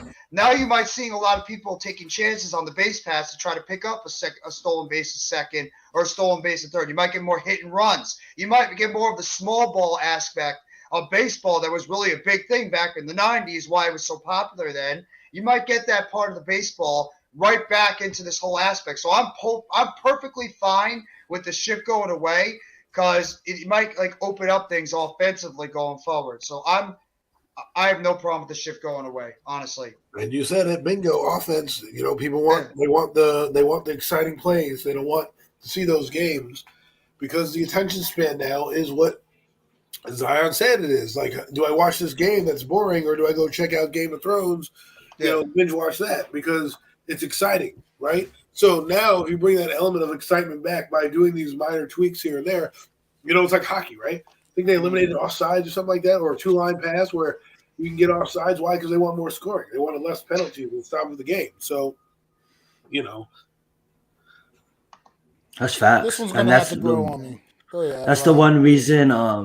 My bad. No, that's the one reason why, and I'm hitting on the note you guys all did. And I'm not dissing baseball fans or baseball watchers, but that's one thing. Like, I didn't grow up watching baseball, so finally when I tried to get into it, it was hard because I have to wait like 50 minutes to see something. And don't get me wrong, I like listening to commentaries. And okay, that's a ball. Okay, that's a foul. Okay, that's that. But I truly believe that it speeds up the game and it adds my excitement.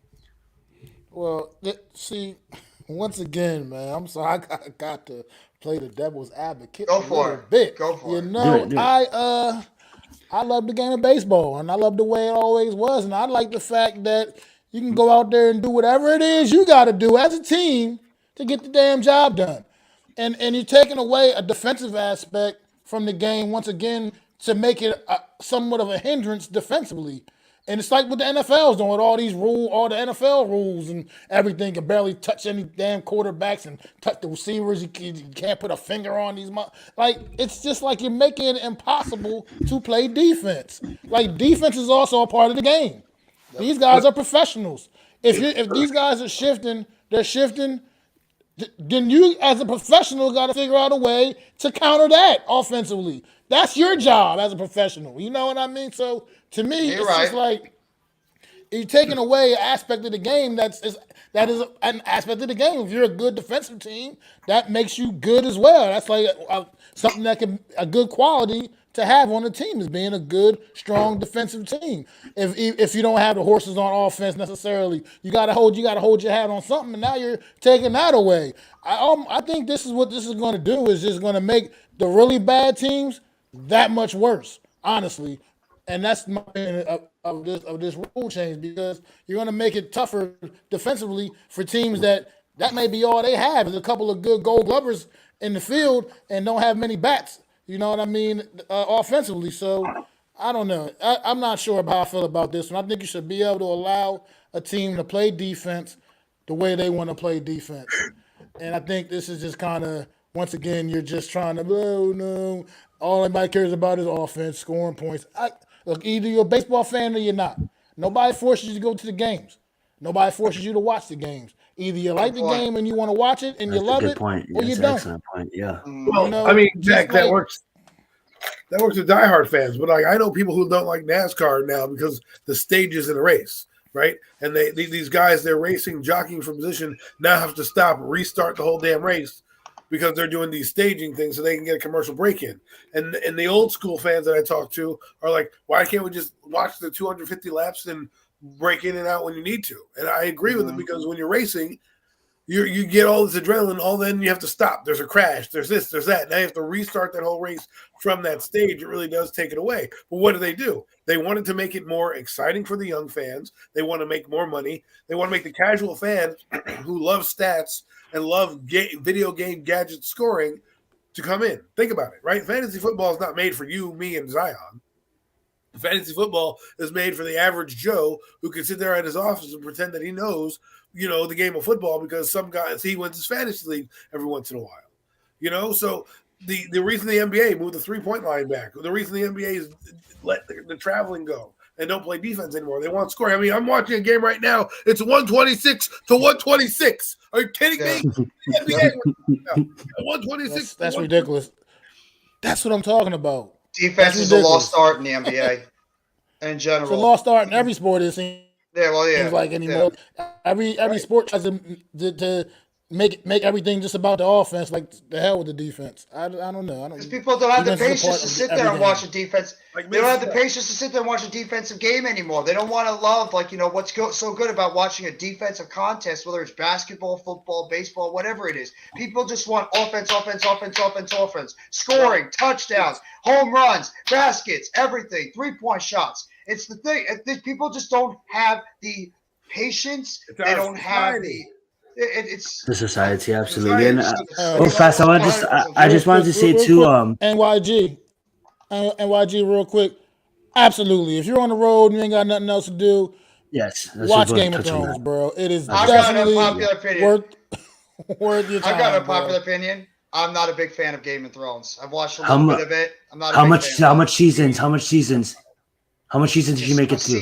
Just one season. You can't judge Game of Thrones off of the first season. You must sit there and I have to say that you must do whatever you want to do. This is America. This is not North Korea. I wasn't trying to dictate your watching time. But what I will say is, watch it as a fool. I know it's long. I know it does take time. I'm just not a big TV person. That's why. That's probably what it is. That's probably what it is. Yeah. When we talk about these games, we're talking about Game of Thrones and all these things. This is exactly what we're talking about. Because our society is all a gotcha. It's not about being and hard work and investigating and finding out what the real facts are. It's we need attention. We need and a game that's 128, 126 right now, right, is a good game. But back in the day, that was a blowout. We didn't. That was all-star numbers. That was an all-star game That's numbers. exactly what it was. There was a time in the mid-90s where you wouldn't even smell 100 points. Yep. You wouldn't even sniff 100 points. Look at Doncic show. He thinks I saw that Kevin Durant blocked Kyrie Irving at the ring. Oh, that must have been fun. What'd you guys' thoughts on Jokic might win another MVP? Oh, he's terrific. He deserves. Right? He should. They're the best team in the Western Conference by far. He should win an MVP. He's a big man that can literally facilitate the ball. I haven't seen a big man facilitate the ball that good since Arvydas Sabonis. He's really really that talented. Oh this guy is like a human triple-double. Yeah. I mean, that's why I would take him over Embiid because he could do it all. He could shoot. He could control. Embiid. But you know why people take Embiid? You know why people take Embiid? Because they love that flashy alley-oop. They love that. Well, you're not going to see Jokic go up. You're never going to see that. But what you're going to see is terrific passing for a big man. Yeah, and he can shoot well. He could go in the low post. He can facilitate the ball. He can rebound. He can do it all. Plus, that team is just stacked now that they're healthy. But the league better watch out when Victor gets in. Just watch out. Hope. First time All-Star, Victor Oladipo. Not Victor Oladipo. I'm sorry, Victor Wembanyama. This is going to be one for. Here's Zion right here. This is for you, Zion, man. Last night, we had UFC 285 go down, man. The return of John Bones Jones. Stepping up to the heavyweight division. Taking on Cyril Gane. Wasn't even a contest. Wasn't even a contest. wasn't a contest. I know Mac. He watched the main event, but just kind of touch you guys up on what happened throughout the main card, and then we can get into the absolutely dominating force that is John Jones. We had Bo Nickel make his appearance. If you guys don't know who Bo Nickel is, he's an outstanding wrestler, one of the best wrestlers coming out of America in a long time from the NCAA. I'm not just saying that he's really great. Look his name up, Bo Nickel, NCAA wrestling. That being said, he had a tap out against Jimmy Pickett in his fourth fight. One fight in the independent region scene, 2 fights in the contender series. Coming into this fight at 3-0, submits Jamie Pickett, a veteran of the UFC, with almost 21 fights under his belt. Submits him in the first round. It was a nice choke. We had moving forward. I want to touch on Shavkat Rakhmonov, the future of the sport. He's now 17-0 with all finishes. Never been to a decision. He got a submission against Golf Neal last night. Golf Neal, I want to say, was in the fight. This was Shavkat representing the same country, Kyrgyzstan, that Borat is from. So that being said, they're getting into the UFC scene. So that being said, Borat, I believe, was at the fights last night too. So representing his countrymen. And that being said, domination, very, very nice. Domination, now Neal is a UFC vet, does have knockout power. There's a time in the first round where for 3 minutes of the fight, he's a great boxer. Absolutely great boxer.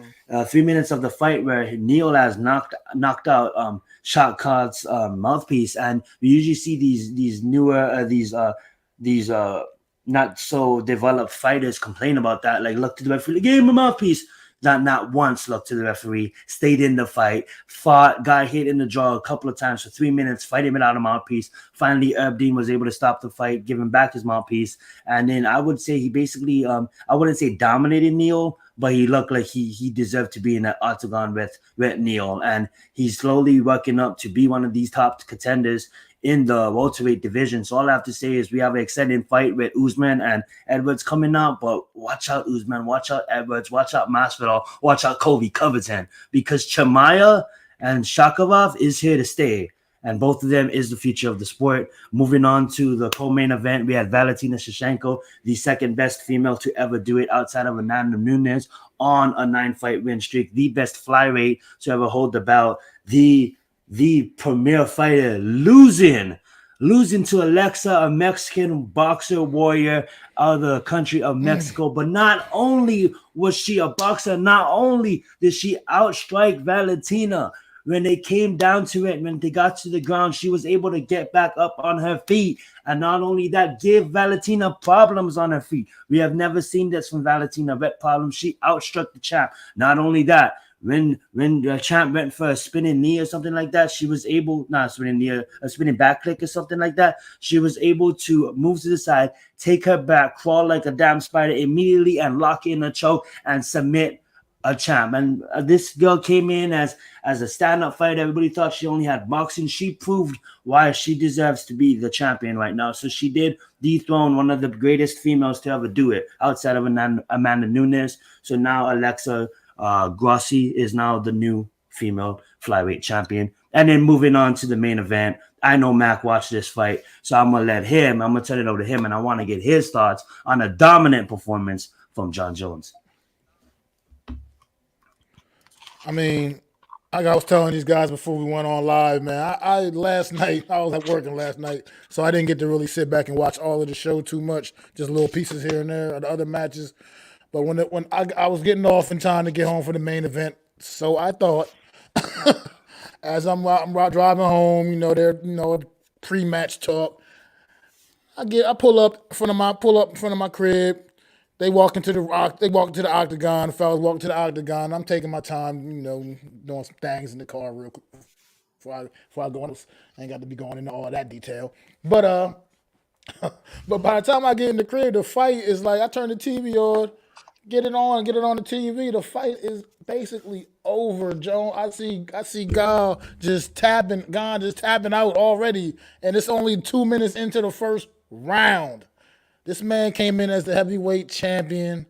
Jon Bones Jones came in fighting on a 3-year hiatus, fighting his first ever heavyweight fight, carrying more weight than he's ever carried in his professional career, and went in there and absolutely looked like the GOAT, Jon Bones Jones. Just as dominant as ever. Looked as dominant as a light heavyweight. And now the sky's the limit with this guy, man. What can he not do in the octagon right now, man? Jon Bones Jones, he's that guy, man. He is an absolute animal in the octagon, man. He proved it once again last night, coming off that long, long hiatus, going against a guy that's one of the top heavyweights in the business, in the world, and took care of him like he was absolutely nothing. Like he was nothing. And Jon Bones Jones told him before the fight that I'm going to beat you like that because you're going to be overmatched. He told this man that. He said, you're overmatched. This is not a good matchup for you. And he went out there and handled his business. 2 minutes, 4 seconds into the first round. Fight over. Jon Bones Jones. Is he the GOAT? I don't know. Zion, how you feel about that, Zion? Yes. I want to echo what Max says too. And he did. It was easy work. He said it was going to be easy work. It's easy work. And to give your non-MMA fans some context behind this, Jon Jones is now 27-1. His only loss is against Matt Hamill. That wasn't a loss, was a disqualification because he was kicking Matt Hamill's ass so fucking bad that he accidentally landed upwards elbow. Matt Hamill was bleeding and bloody after that fight. The reason what makes Jon Jones the GOAT is because he annihilated the whole lightweight division. At the time of the lightweight division was the best premier division in sport. Back in the day, the light heavyweight division was the lightweight division of 2023 in a sense. How stacked our lightweight division is right now was the light heavyweight division and the legends that he has. Not only has he never lost in the octagon, he has dethroned over 10 plus future X championships and fighting throughout generations of the sport. What I mean by generations is, he took out a whole generation of fighters, stayed in the sport, took out a whole nother generation of fighters, and now he's on his third generation of fighters with fighters like Ciryl Gane. When you have someone like Ciryl Gane that was just an absolutely nightmare for the heavyweight division, the way that he dismantled the heavyweight division was just never seen. He had struggled against the ex-champions in Francis Ngannou that didn't re-sign with the organization, and that's why this fight was scheduled. Mac was absolutely right on that. When Jon Jones was doing the interviews, he was saying that, hey, you're 11-1, You haven't proven anything. You haven't fought the people I fought. This is going to be easy work, and I'm going to show you guys what I'm about. The only reason why John Jones was outside of the shadows is you guys probably heard a lot of legal issues. But I truly believe if he never had none of these legal issues, this guy would be the highest, the top tier of any professional sport above, with the likes of your Michael Jordans of the world and stuff like that. This guy would be on Nike commercials. This guy would be doing all these ads and all these things, but legal issues set him back. What makes John Jones the GOAT is because when he had all of those title fights and when he was defending his title, he wasn't training. He was putting and doing cocaine. And then he showed up to the fight and just fought and dismantled the light heavyweight division. And now that we have him a focus, John Jones, and now that Tom Brady just doesn't go to the UFC fights. You know what I'm saying? The celebrities he bought out last night. It reminded me of like boxing in the 90s. And I know I was young and I didn't get the full effect on it. But if you know boxing in the 90s in Vegas, it bought out the celebrities. You know what I'm saying? It was just a packed house. And that's what it felt like last night, the return of John Jones. And the way he made it look so easy solidifies him as the GOAT. In basketball, you can have the debate because there's a lot of younger generation fans that want to debate and want to say that LeBron James is the GOAT. But we have a lot of diehard basketball fans that would say Michael Jordan is the GOAT. You can't have that debate in the UFC. GSP, he went on his run and he is one of the Mount Rushmores of the UFC. Khabib, he went on his one and he is undefeated truly. And then you may want to bring up Anderson Silva, maybe Amanda Nunes. But the thing that separates John Jones from all of them is Khabib. He had a washed record. He fought no names in Russia for like 19 of his fights. The first 16 fights, all of his opponents had losing records.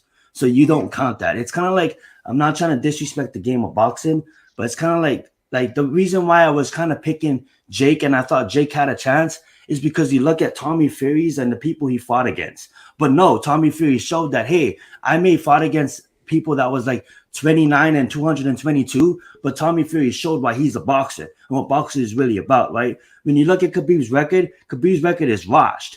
So he only really has about 9 truly great performances. So he's really 9-0 against truly great people. When you compare GSP ran through the welterweight division and he did capture the middleweight title and he did run through everybody. But then GSP does have the plague of, the 2 losses. Even though he beat the 2 people, he still has that plague of the 2 losses. John Jones has never really been defeated, yet alone really tested. I can only account 3 or 4 fights that he was really tested out of his 27. But not only that, he is truly 28-0, dismantled over 10 champions. It's probably 15 at this point, and I don't want to forget about Mighty Mouse. Mighty Mouse deserves to be in the Mount Rushmore, but the only reason why I can't include Mighty Mouse too, because Mighty Mouse has shown to have a couple losses on his record too, and to get defeated by people that shouldn't have defeated him. Whether it be early on in his career or in one championships, it doesn't matter. He got defeated.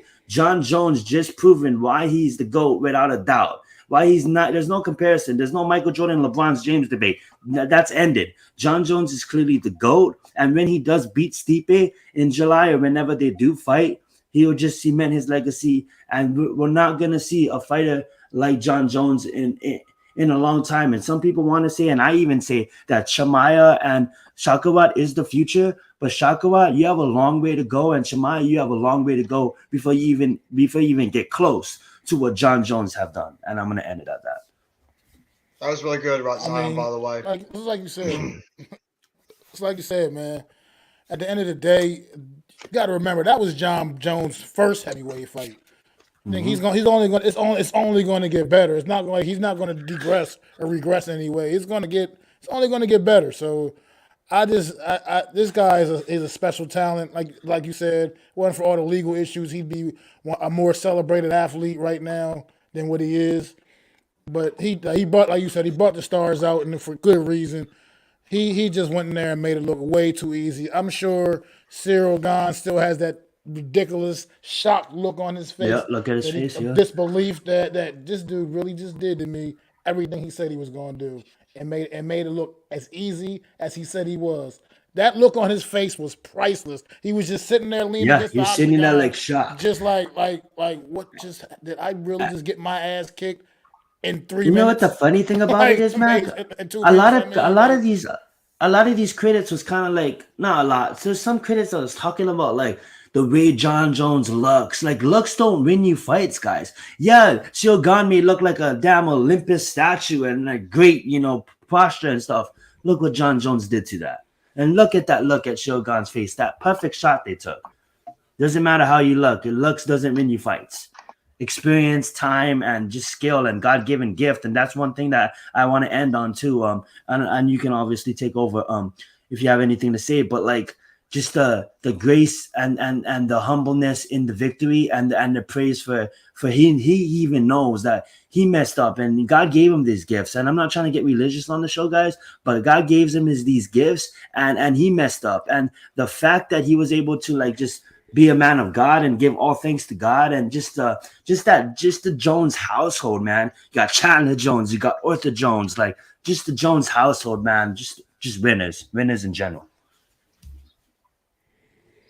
That being absolutely. said, I if you mean, I guys know want to Jeff and Adam. I know you guys aren't the hugest, move on, biggest yeah. UFC guys. But got any thoughts? I know you know the name John Bones Jones. I don't know. You guys have any thoughts before we move on? I mean, just to make it brief, because it's just impressive for a guy that's not been involved with anything UFC for 3 years. I mean, for me, I don't know if it's just the state of what UFC is right now for a guy to be gone for 3 years and then all of a sudden he steps right back in and becomes the world heavyweight champion. If that's an indictment on like the current crop of UFC fighters in the business right now, or if it's the fact that this guy is incredibly that good, even at his age, even stepping away from UFC for that long. So I can it's a fairly say, testament. Jeff, that the UFC is the best it's ever been. Okay. Yeah, I mean, I didn't know. I didn't know if this guy No, was no, just a superhuman. you did great. This like to answer that question is even if you're not a fan of the UFC, Jeff, I will you will get great Appreciation pleasure for him. in watching a Jones highlight on YouTube. Would I say that? Yeah. Okay. All right, fellas. Well, we can How go much? to Taylor move Jones' on. brother? We gonna Did you say Daniel Jones is what, better? Adam? He said Oh, Chandler Chandler Jones, Jones. the defensive Chandler end. Jones is his brother. That's I right. didn't know- I Yeah. never knew that. Jesus. Yeah, I so never Yeah, Chandler knew I that. did Jones, hear about that. Chandler Brothers, Jones and yeah. Arthur Jones. Arthur Jones, I think he still plays for the Ravens. So Arthur Jones and Chandler Jones is his brothers. Yeah. Yeah. I was just about to ask that. I'm interested because well, I've been out of the fellas. loop. So what's going on in this universe, gang? I know that a lot of It's fun stuff's crazy been going going on. on in the wrestling world, baby. It's crazy. Let's get We it. know what tonight is. AEW Revolution tonight. Yes, sir. It's going down. 60-minute Iron Man match to headline the show. Mm-hmm. MJF Daniel Bryanson or Brian Daniels, whatever the hell his damn name is. That Same guy, thing. Daniel Bryanson, Yeah. whatever his damn name. Always whatever. They're going head to head 60-minute Iron Man match for the AEW World Title, and there's a lot of other great matches on the card. Man, you got Texas Death Match with Moxley, Hangman Adam Page. Spoiler, You there got will a be blood. three-way. Got a three-way for the women's titles. Jamie Hayter defending against Saraya and Ruby Soho. You got the tag team title on the line, and a four-way with the champions, the Guns versus Acclaim, Jeff Jarrett, Jay Lethal, and Orange Cassidy and Danhausen for whatever reason. But Somebody no gotta get holds pinned. barred. Maybe will finally be the end of the feud with Christian Cage and Jungle Boy Jack Perry. Quick correction for you, there, Mac. It's actually a last burial match. Oh wow. They actually on Rampage announced it's going to be called a last burial match, which could be like a buried alive match. If we're getting that tonight, holy shit, we're going to get something good. We got the trios championship on the line. The Elite defending against the House of Black, who made a statement on Dynamite on Wednesday night. We'll talk about that in a few. AEW, I mean, it's just Mark Briscoe and the Lucha Brothers versus Ari Davari and the Varsity Athletes. That's on the pre-show. I mean, its card is loaded. I mean, this show, man. Wanted to take a little nap before this one tonight and get rested up for this one, man. Yeah. And this is an AEW pay-per-view tonight. AEW Revolution, man. Revolution, Absolutely, nice. man. Jeff, man, give me some thoughts, man. What's going on tonight, man? How you feel about the show tonight? Well, if I have to be a little bit critical of it, a lot of these matches in a way make absolutely no sense in terms of like booking or like creative booking or build up or anything. They just seems like they threw some of these matches together and said, these guys are going to be awesome. We're going to just watch them have 15, 20-minute banger matches. Because let's just be real, the Elite and the House of Black has been literally like a 2-3 week build this whole entire time. Not really a lot to marinate on it. But these two teams are going to go out there and just tear the house down. I mean, what else can I say about MJF? There's no bigger fan of MJF right now than I am. I could praise this dude. You could just sit out there and just do nothing except just give up facial mannerisms. And it's going to be like a 2-hour just amazing thing he could do. He's awesome. Tonight, he's going to show everybody why he's that good in the ring. And Bryan Danielson, I mean, this dude is going to give you a reason why he is the best or one of the best in the world when it comes to just being an in-ring technician. That 1-hour match, Iron Man match, is going to be out of this world, and people are going to be talking about it for the rest of this year. I can't wait for the last burial match. Christian Cage is easily one of the best heels in the wrestling business right now. With that promo that he cut on this past Wednesday of Dynamite, he is so good as a heel. God, it's so refreshing to have Christian back on television. Everybody loves Jungle Boy, love his theme song, love his look. Comes off like the prototypical baby face. That last burial match is going to be absolutely fantastic. Jon Moxley and Adam Hangman Page. This match is going to be brutal. This match is going to be intense. Weapons all over the place. Spoiler, there will be blood during the match. So if you're a little bit queasy when it comes to blood, I'd advise you to turn away because it's going to be pouring buckets. It's going to be pouring blood buckets out there in this match. It's going to be great. The tag team match, I'm a little bit wondering why the hell Danhausen and Orange Cassidy are in this match because Danhausen is too busy trying to curse people instead of actually trying to go out there and wrestle in any matches. But, I mean, they're just there for the comedy spots. I think Danhausen will end up taking the pin. I love the Guns. I'm a huge fan of the Guns overall. I love the makeup that they have right now. Who doesn't? We all do love the Acclaim, Scissor Me Daddy Ass, case in point. But at the same time, I think that the big turn in that match is going to be, I think we're going to get, I don't know if you agree with me, Mac and Adam. I think that eventually that Billy Gunn is going to turn on the Acclaim tonight. He's going to re-sign himself back with the Guns. So I think that's going to be that thing that's going to happen in the match tonight. And they're not going to get I've been waiting for it to happen. Take them out. I think it's definitely going to happen tonight. And honestly, that's why I think they're going with the Fatal 4-Way is because they're going to have the Acclaim get taken out but still look strong to set up the one-on-one match at Double or Nothing.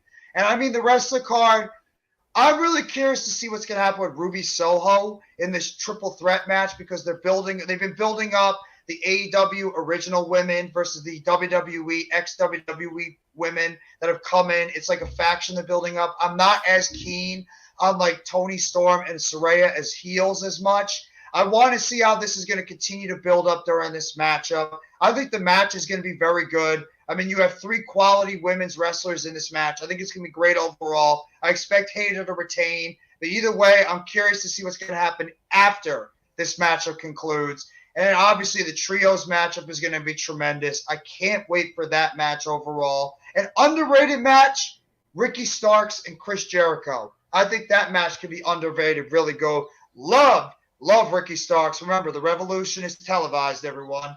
Got to make sure you check out that one. Though I don't know if you saw it, Mac and Adam. They did have a trademark, Jericho.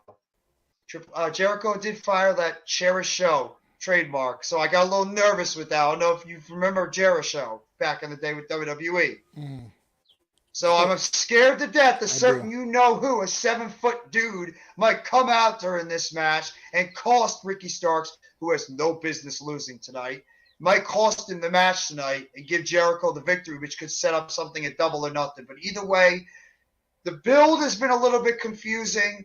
The matches that just got thrown on in the card have been a little confusing. But either way, AEW, especially when it comes to Revolution, they know how to deliver banger pay-per-views. And I expect this tonight to be another one of those terrific AEW pay-per-views. And I can't wait for the show tonight, especially watching MJF go out there and shut up the haters, that this dude could go out there and wrestle a 1 hour Iron Man match and where I'm wrestling to perfection. Because he's better than you. I can't wait for that. And he knows it. Yeah, I can't wait for that one, man. That's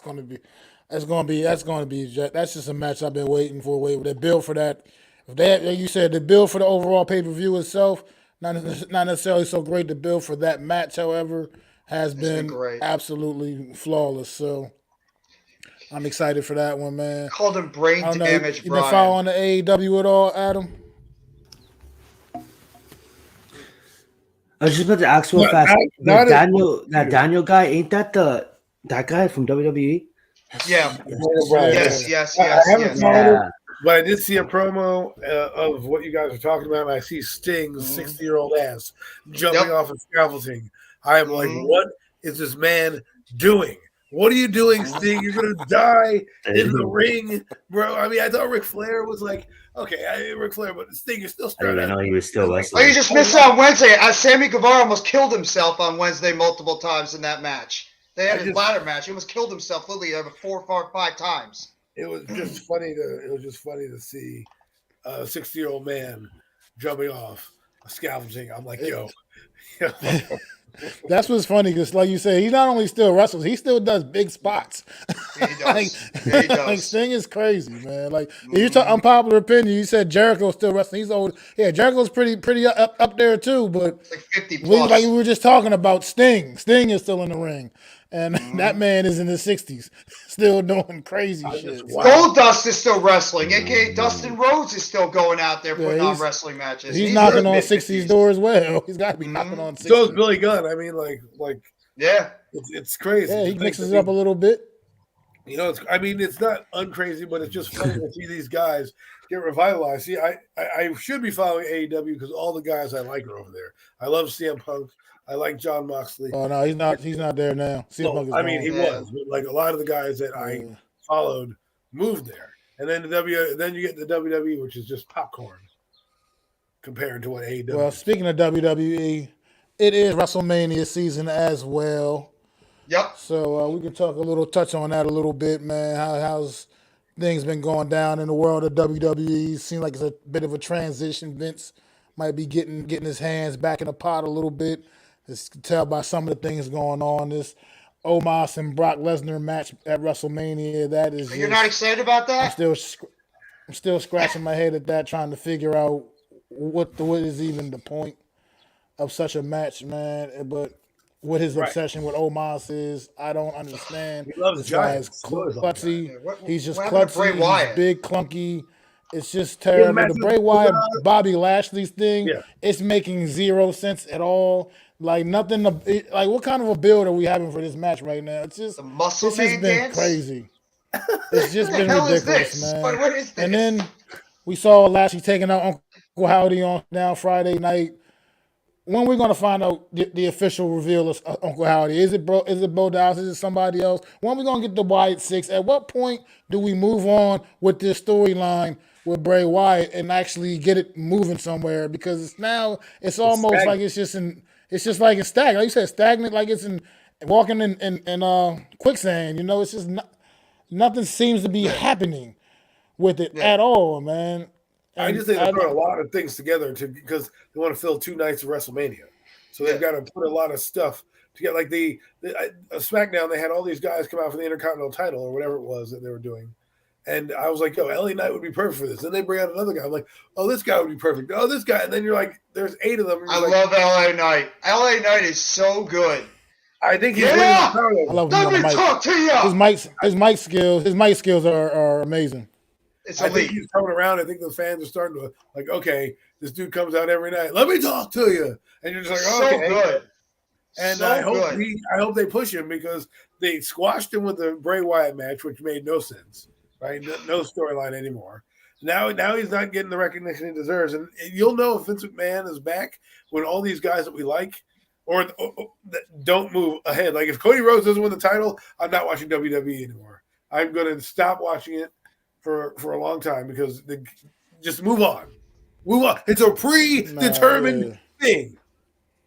Okay? It's not like John Jones, right, who can beat somebody's ass for years to come and be a champion because he actually has to work at it. Roman Reigns sits there and they write something in the back for him, and he does a spear, and that's it. So to me, in order for this product... So the bloodline is still 100% active and everything like that? They're going to be going against Roman's going against Cody. He's going to go against Cody Rhodes. They're the only thing that they feature on WWE because it's just because I'm not trying to sound out of the box, but like to be honest, like I haven't really watched WWE since I last talked to you guys. So like I maybe see stuff on my phone and stuff, but like are they planning on not to interrupt your point, Adam? So I apologize, but that's what you're hoping for. So the hope is that Cody Rhodes ends that dynasty. He should, but will he if Vince McMahon is here? I'm a little worried he's not.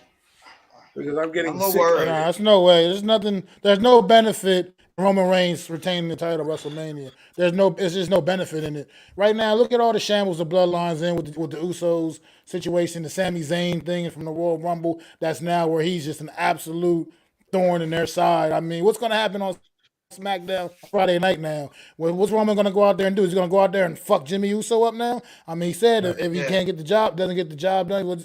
He said he's not blaming Sammy anymore. He's blaming Jimmy. What's going to happen? I mean, obviously the Jey Uso thing is still a mystery. All these things all have to be answered, in my opinion, before WrestleMania. Because one thing's for certain and two things for sure: those damn tag team titles have to be on the line at WrestleMania in some capacity. And however it's going down, whether it's Jimmy and Solo Sikoa defending them, whether it's Jimmy and Jay defending them, some kind of capacity, those titles got to be on the line in some kind of way, and they got to bring this storyline full circle and get it. I mean, that's what I mean. Like, you can start a storyline, but you got to know how to wrap it up too. And at this point, the bloodline, there's no benefit in the bloodline continuing forward past WrestleMania, being the dominant faction, just having this stronghold on the WWE, entire WWE, to be honest. Well, I would say the only reason why they might continue Roman Reigns as champion is because he's approaching 1,000 days as champion, and they might want to have him be a champion for that long since it's literally right there. I mean, he'd pretty much be like around 950 days, I believe, as WWE World Champion. And if Vince McMahon has any say in it, he's like, I want Roman to be 1,000 days as champion. No way am I going to allow him not to be champion 1,000 days. But what's going to happen. But that's just stupid, though. Just to get a milestone that's fake? No, I know. Fake. I'm not saying I do it, but Vince would probably think about it. He wants him to have that type of accolade. Yeah, because I'm tired of Roman Reigns. I'm tired. Yes, they do. The reason why I'm tired of Roman Reigns is because this faction has made him look weak. Okay, this guy is supposed to be the big dog, the powerhouse, and he comes out here with these guys who do all his bidding, and it's not even like the evilest guy I've seen on TV. I've had the Ted DiBiase's, I've had Bam Bam Bigelow's, I've had Jake the Snake Roberts. They're more vicious people than an asshole. Roman Reigns, because that's what he's acting like, an asshole. That's it. I mean, you have Seth Rollins, who you're wasting, doing nothing, chasing titles he doesn't even chase. Right? He's like the Macho Man. When they're doing the title, I like that. He should be in the top of the card, main eventing WrestleMania right now. The best match of the year last year. Instead, he's going against Logan Paul. He's fighting Logan Paul. The match is going to be great. It's going to be a great match. The best match last year was Cody Rhodes versus Seth Rollins with one arm. Okay, that was the best. Yes. Right now, you're telling me you don't think there's still a storyline about that? Like, we need to see Seth Rollins not fighting celebrities like Logan Paul, which the match will be fun. But let's be real, it's Logan Paul right now. How is he coming here and he's going to be a wrestler now for the next 5 years, or is he just doing this to boost his podcast and leave for another few months? Like, what are we talking about here? Seth Rollins goes in day in and day out. Sure, it's the latter. Gets no respect, okay? Is thrown in these stupid matches with dumb talent. You really think he should lose to Austin Theory? Give me a break, okay? Austin Theory, I know they're trying to push him like the next John Cena, but let's be real, okay? You got to pay your dues, kid. All right. I mean, you got guys like Gunther. Well, no, Why are we not having a big match for that guy? Austin Theory's looked really good lately, though. He's coming off like a no. top guy right See, now. no, I like no. Vince McMahon was getting ready to ruin Austin Theory on all the Yes, things. yes. Vince Yes. McMahon was trying to shoot that kid straight to the moon, and Triple H did a great job coming over and dialing him back and letting his development go the way it's supposed to. And I really do like the work they're doing with Austin Theory right now I as a agree. U.S. champion.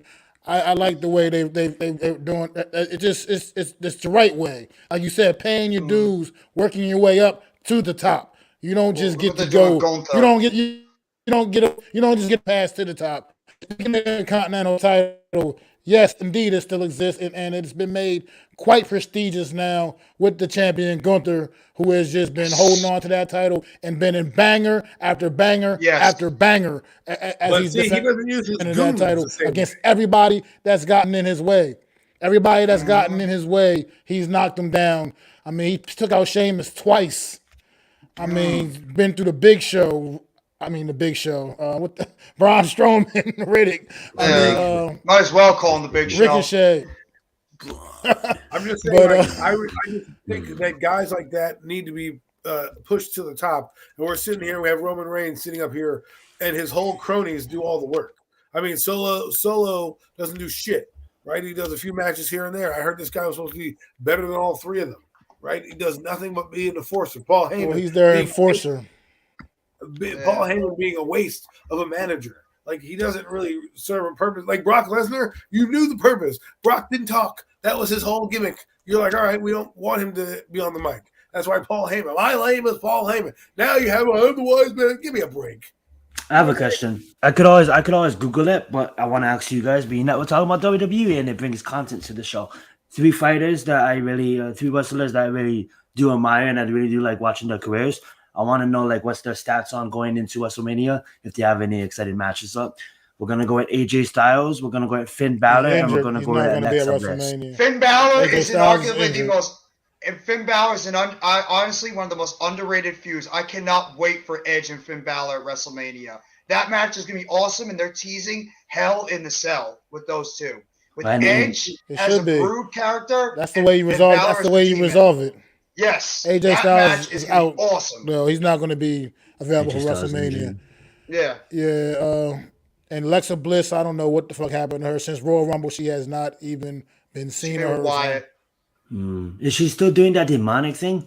Yeah, she's been teasing Wyatt. Wyatt.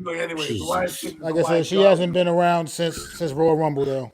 She lost to Bianca Belair, and that was the last. But Finn Balor has the exciting match against Edge. Yes, that's the one. Yes. Because I watch every WrestleMania, but I need to get more involved so I can actually understand what's going on at WrestleMania and why these matchups are happening. I mean, Bianca versus Asuka, I think is going to be a good match. If you're going to lose the title, that could be a show stealer.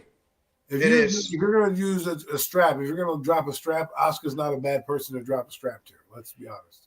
She can carry her character she's got. She's a good villain right now, or anti-hero if you want to call it that. I believe maybe it's just me. I have a crush on Asuka, but I always thought she's a Hall of Famer in my eyes.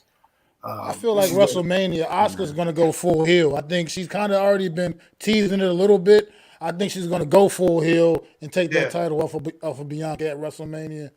Did Bayley ever come back? Yeah, Bayley's in a matchup too. She might take on Stratus. I think it's time for Bianca to lose the strap too. She's done a good job. She's keeping the strap on these people so long kind of stagnates. Like, yeah, we know they're good, and we know you want a marketable player. But to me, what AEW does and WWE does is the shock value. You watch the shock value on AEW because that's what you watch wrestling for. When I was a kid growing up, you watch these pay-per-views and then you hear someone's music hit, Stone Cold, The Rock, and oh my God, the goosebumps and you're flying, right? The WWE has become so predictable that you lose that shock value. You have to wait till like the Royal Rumble or wait till something happens. And then when they do come back, it's either a one-off or they don't book the guy correctly. Like when Edge came back, he should have had the titles. We shouldn't be talking about Roman Reigns right now. We shouldn't have been talking about Edge being the title holder, getting his title back that never lost. You could have put a bow tie on that storyline and made it great, right? Instead, we have Edge coming back in spot duty, getting beat up, all this stuff. And I like it, but You could use that guy. AEW has fucking Sting jumping off a scaffolding, doing these crazy things, keeping him involved in the. I wouldn't be surprised if at some point he's going to be in pursuit of some championship over there against somebody, So to me, I just think that WWE, when you keep champions long, you make your product stale, and when you get stale, you lose fans. And when the other product is doing better, I mean, look how excited you guys were talking about this AEW pay-per-view. Just the sheer magnitude of this. I don't know half these matches. Well, did you see Elimination Chamber by any chance, Adam? Because that pay-per-view was absolutely phenomenal. It was good. It was good. Yeah. But they need to do more of that. And that, you know what I mean? And right now, their storylines are lacking. You got guys in limbo. Bobby Lashley against Bray Wyatt. What for what reason? Makes no sense. Braun Strowman should be there. The title. Why are we not defending the tag team titles? Instead, we're saying, we need you, Jey Uso. Give me a break. Who cares? You don't like the bloodline? Screw it. If they can't fight for the titles, you forfeit and lose. Keep it moving. Like, this is getting on my nerves. You know what I mean? Sami Zayn, his storyline should have commenced at fucking WrestleMania. Because the problem now is he's hot, but you can't put the title on him because you need to put the title on Cody Rhodes. And right now, you're losing out that meteor right now, which is Sami Zayn, which he would be over. I think it would be a Daniel Bryan-esque type moment for him to win the title. The underdog, the whole thing, the crowd would go fucking bananas for it. And you kind of are stuck because now you have to have Cody Rhodes win the title, and then you have no storyline behind it. Is it guaranteed that Cody's even winning the title? I don't even know. Real quick, especially, I feel like he is. But how do you feel about that promo on SmackDown with Cody Rhodes and Roman to open up the show on SmackDown? Jeff, how do you feel about that? Cody Rhodes part. Yeah, I was really lukewarm on that myself. Yeah. I thought it was actually like you expect so much more when you make it a big deal. Oh, I'm gonna. He was on Raw. Okay, Roman Reigns is gonna be at SmackDown Friday. Okay, well, I'm gonna be there too. I'm gonna make an appearance at SmackDown too. And then you get there, and it's just like this bland ass promo. These two standing in the ring, then they end up shaking. Like, what are you shaking hands for? You want me to be honest, Mac? You're not buddies. This ain't about being a good fucking sport. You're supposed to be one of the top deals in the industry right now. No, you're right. Yeah, you're shaking this dude's hand. I didn't like Roman Reigns' part. I thought Cody Rhodes. I thought he was right where he needed to be. In terms of promo, but I thought Roman Reigns being dumb, like, oh, let me shake your hand. I love Dusty Rhodes. Like, who cares, bro? Like, you're the freaking tribal chief. You never shake anybody's hand. Now I'm supposed to believe you're all gonna. This is what I mean. He needs to go. Roman needs to go. His character can't get any more deep. His character is at a standstill, right? I think he needs to take some time off, come back as the Roman Reigns from the Shield. And be the hero that everybody wants, and then Cody Rhodes goes in, turns evil, and becomes the actual American Nightmare, right? They make him an evil kind of person. He lies and cheats and steals his way to the top. And then you have somebody come in like Roman Reigns a few months later to be like, I'm back, and I'm going to save the WWE, something like that. Because I'm just tired of looking at Roman Reigns and his fucking fake-ass teeth. I gotta be... Yeah, I don't like the teeth either. It's kind of scary looking. I don't care. I'm not having as much interest in this feud right now because it just feels like it's being forced. It feels like it's being rushed. There's not enough time to actually build it up. There's no other belts to go after. And because Sami Zayn and Roman and the Bloodline was so good for all those months with every single twist and turn they had, and it had you on the edge of your seat waiting for something to happen, that's just like random as hell that Cody just steps right back in with like 4 or 5 weeks to go, and they're trying to build up something for WrestleMania, but it just feels like it doesn't have a chance to marinate. Well, the issue is that the Cody Rhodes injury stunted everything. Yes, it did. Because the Cody Roman match should have already happened. Maybe even that could have been like the Royal Rumble match or something like that. For instance, that match should have already happened, and unfortunately, the injury to Cody. That it derailed that. So they bring him in the Royal Rumble, bring him back at the Royal Rumble, enter him in at 30, he wins, gets the title match at WrestleMania. But the issue is maybe they, for whatever reason, didn't see the Sami Zayn blowing up the way it did as far as he's all the way over. He'll never be more over probably at any point in his career than he is right now. Like you said, so the picking, like it is the time. If you were going to put a title on Sami Zayn, this is the time, and unfortunately, I think they feel obligated to still give Cody the opportunity that they were going to be, that we already knew he was getting anyway, and now it just got pushed back because of the injury. And that's unfortunate I feel like it's unfortunate for Sami Zayn.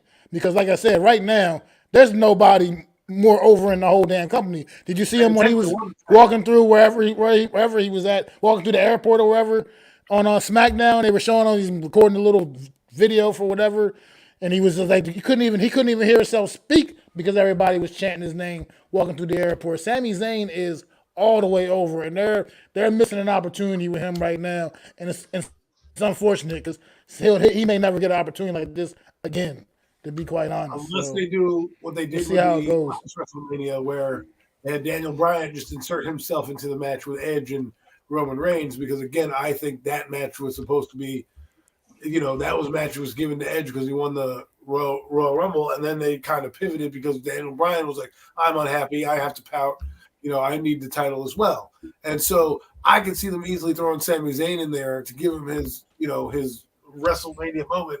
And that's the only way I could see you giving the title away to Cody, is that at least Sami Zayn's in the ring and there's enough, Sami Zayn Kalua kicks Cody and pins the title and he doesn't beat the Roman Reigns, and you can continue the storyline if you want. That's how you can make it work. But right now, Cody's going to have to win the title, because it would be pointless to have had him win the Royal Rumble to lose the fucking title.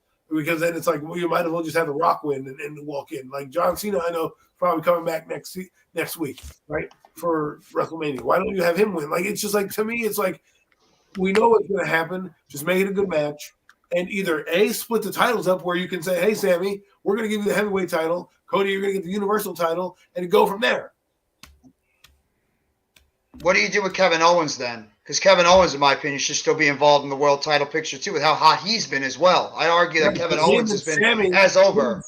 But him and Sammy fighting for a belt, that to me is the ultimate culmination of, you did it without the bloodline, or helping him beat Roman for the title, so that Sammy can get it, and then he has to owe Kevin Owens. Said, I'm the man who came out there and helped you beat him. Now you go beat me for the title. Whatever. You can do so many things. Obviously, I'm listening to Premium Takes because we just gave them gold right there. You know what I mean? But yeah. We'll see what happens. But to me, it's just like, I like WWE, but they have this tendency where they're like, we're the big bad boys of the fucking wrestling world. You're going to watch whatever crap we put out there because you're WWE fans, right? As opposed to AEW, who still feels like, we still need to captivate your hearts every night because we think we're an independent organization, even though they're big, right? It's like New Japan. You watch them too. They're crazy. They do crazy shit over there as well. I mean, the day I fell in love with AEW was when I saw Dean Ambrose pile drive somebody through a glass table. I said, wow. I'll never see anything like this in WWE. That was Kenny Omega, I think, that he Kenny did. Omega. It was Kenny on Dynamite, Omega. yeah. It was on Dark. It was on Dark, actually. Was it? Oh, it was on Dark? I remember doing a call. Yeah, absolutely. It was in the backstage. DDT or shift on him. And he just did this move, and it was through a glass coffee table. I was like, wow, that is something I've never seen before. Right? In the WWE, I feel like they need to start to get back to that level, and don't disappoint me on WrestleMania for 2 nights. I know it's 2 nights, and that's why I agree with Triple H making it smaller. It should be 1 night, man. There was 2 nights. Yeah, I agree. Just go back to the 1 night. It's one badass night of wrestling. Yeah, that's all you need. Right. Yeah. But the thing is, like, you do it with every other paper. You got like a 2-day fucking elimination chamber, 2-day Royal Rumble. Hey, we're at WrestleMania number 100 because we're fucking running the Royal Rumble for 2 days straight. There's one thing that definitely needs to happen at WrestleMania 2. I don't care who's there. Charlotte Flair better not walk out of that WrestleMania as still with SmackDown Women's Champion. That should definitely be Rhea Ripley's. You might as well give that title to her. Well, you never know. I mean, we thought it was going to happen 3-4 years ago, and look what ended up happening. So she's fighting Rhea Ripley. Yeah, but this is different. I think Rhea Ripley now is way. She needs to win. She's so far. She's the best women's wrestler right now in that company. She's. If you talk about Sami Zayn being hot, I think Rhea Ripley has a lot of heat right now as well. Yeah. Same way, exactly. I hate to say that. I love Dominic right now. I love Finn Balor, but I think the leader is Rhea Ripley. Like, I feel like if you don't have, like, Judgment Day is good, but Rhea Ripley is really the selling point to it because she's so big. Like, she's like China with not as ugly as China, right? She's still kind of the same. And her dynamic with Dominic is so good. The way they keep going Are back they and forth. dating? I'm kind of lost. Dominic is great. Dominic Like, has been are they awesome dating? with Are it. they supposed to be an item? Like, what is happening here? I don't know. She's Well, gonna call her mommy. Like, I don't. Yeah, that's kind of creepy, man. It's like, okay, like, is this a sexual thing? Like, Is that hey, Dominic Mysterio's son? They Yeah. kind of sell it like that. They do kind of sell it like that a little bit on the show. well, if he's saying, good. I Dominic want to see him face is Rey doing the best Mysterio. work of Get his it over. career. It's Well, that's going to happen at WrestleMania. That's going to definitely happen at WrestleMania as well. You're going to get that match. Can we end that, please? Because it's kind of boring. Ray. Do you think Well, the it's just because once again, it's like I say, you always can start stories, but they don't know how to. They say they don't know how to properly finish stories, and they got this kind of dragging out to a point where it shouldn't. This should have already been resolved, and now here we are going to. This is most likely going to be a match at WrestleMania. Dominic against his father, so against Rey Mysterio, and that's you know how I feel about it. That's not a match I get overly excited to see, but they might be able to entertain a little bit. Father getting beat up by his son. The show stealer is definitely going to be Sheamus, Drew McIntyre, and Gunther for the IC title. That match is going to be You incredible. got to see if that's what it's going to be. You never know. They might throw Incredible. after SmackDown. They might throw a gauntlet at Gunther at WrestleMania. So we don't know if that's going to even be the match. Honestly, Maybe it'll save Karrion Kross's career. Well, see, I think that's a guy right there that they need to do a lot more with. That's pissing me off. Is a guy He's of not his getting talent over. of his skill set. They got to do more. They just got to do more. Karrion Kross is top notch, man. This dude, when he back in his day, when he was Killer Kross and Impact, back in the day, man, this dude, he can get over with a crowd. He's got sexy ass Scarlett right there with him. That's enough to get over. I mean, that gets over with me as it is right there. But That's a win right there. checkbox man. Pretty lady coming down the ring with you. It's a disappointment, though, man, what they're doing with Karrion Kross. I feel like they're just wasting away the talent of him. All you got to do is put him in some better matches in general. We don't want to see him against Rey Mysterio. Let's see Karrion Kross in there against the Gunthers, against the McIntyres, the Sheamuses. Those are the guys, Karrion Kross. That match with Drew McIntyre in the cage, come on, man. Forget about it, man. That shit was a banger, man. Karrion Kross can get in the ring and perform with guys like that at that level. Yet we're sitting there putting them against old-ass luchador Rey Mysterio and shit like that. Nobody don't want to see that, man. That's that shit. That's what nobody wants to see that. How come they don't give? I just like his entrance. That's why I want him to win the title. But how come It's they don't one give of the best ring Drew entrances McIntyre in the damn industry. Right. Yeah. Why don't they? Why don't they like give like Drew McIntyre like the title? Because they're bitches. Okay, He's a champion. You look at the guy; he looks like a face of the organization. They had the chance to clash at the castle in his home country, and they didn't do it. And they should have done it then, because you know what? You just made Drew McIntyre look weak. Okay, Roman Reigns isn't this great champion. I mean, he's had it for days. But when I go down the great champions in my mind, I'm not thinking about Roman Reigns.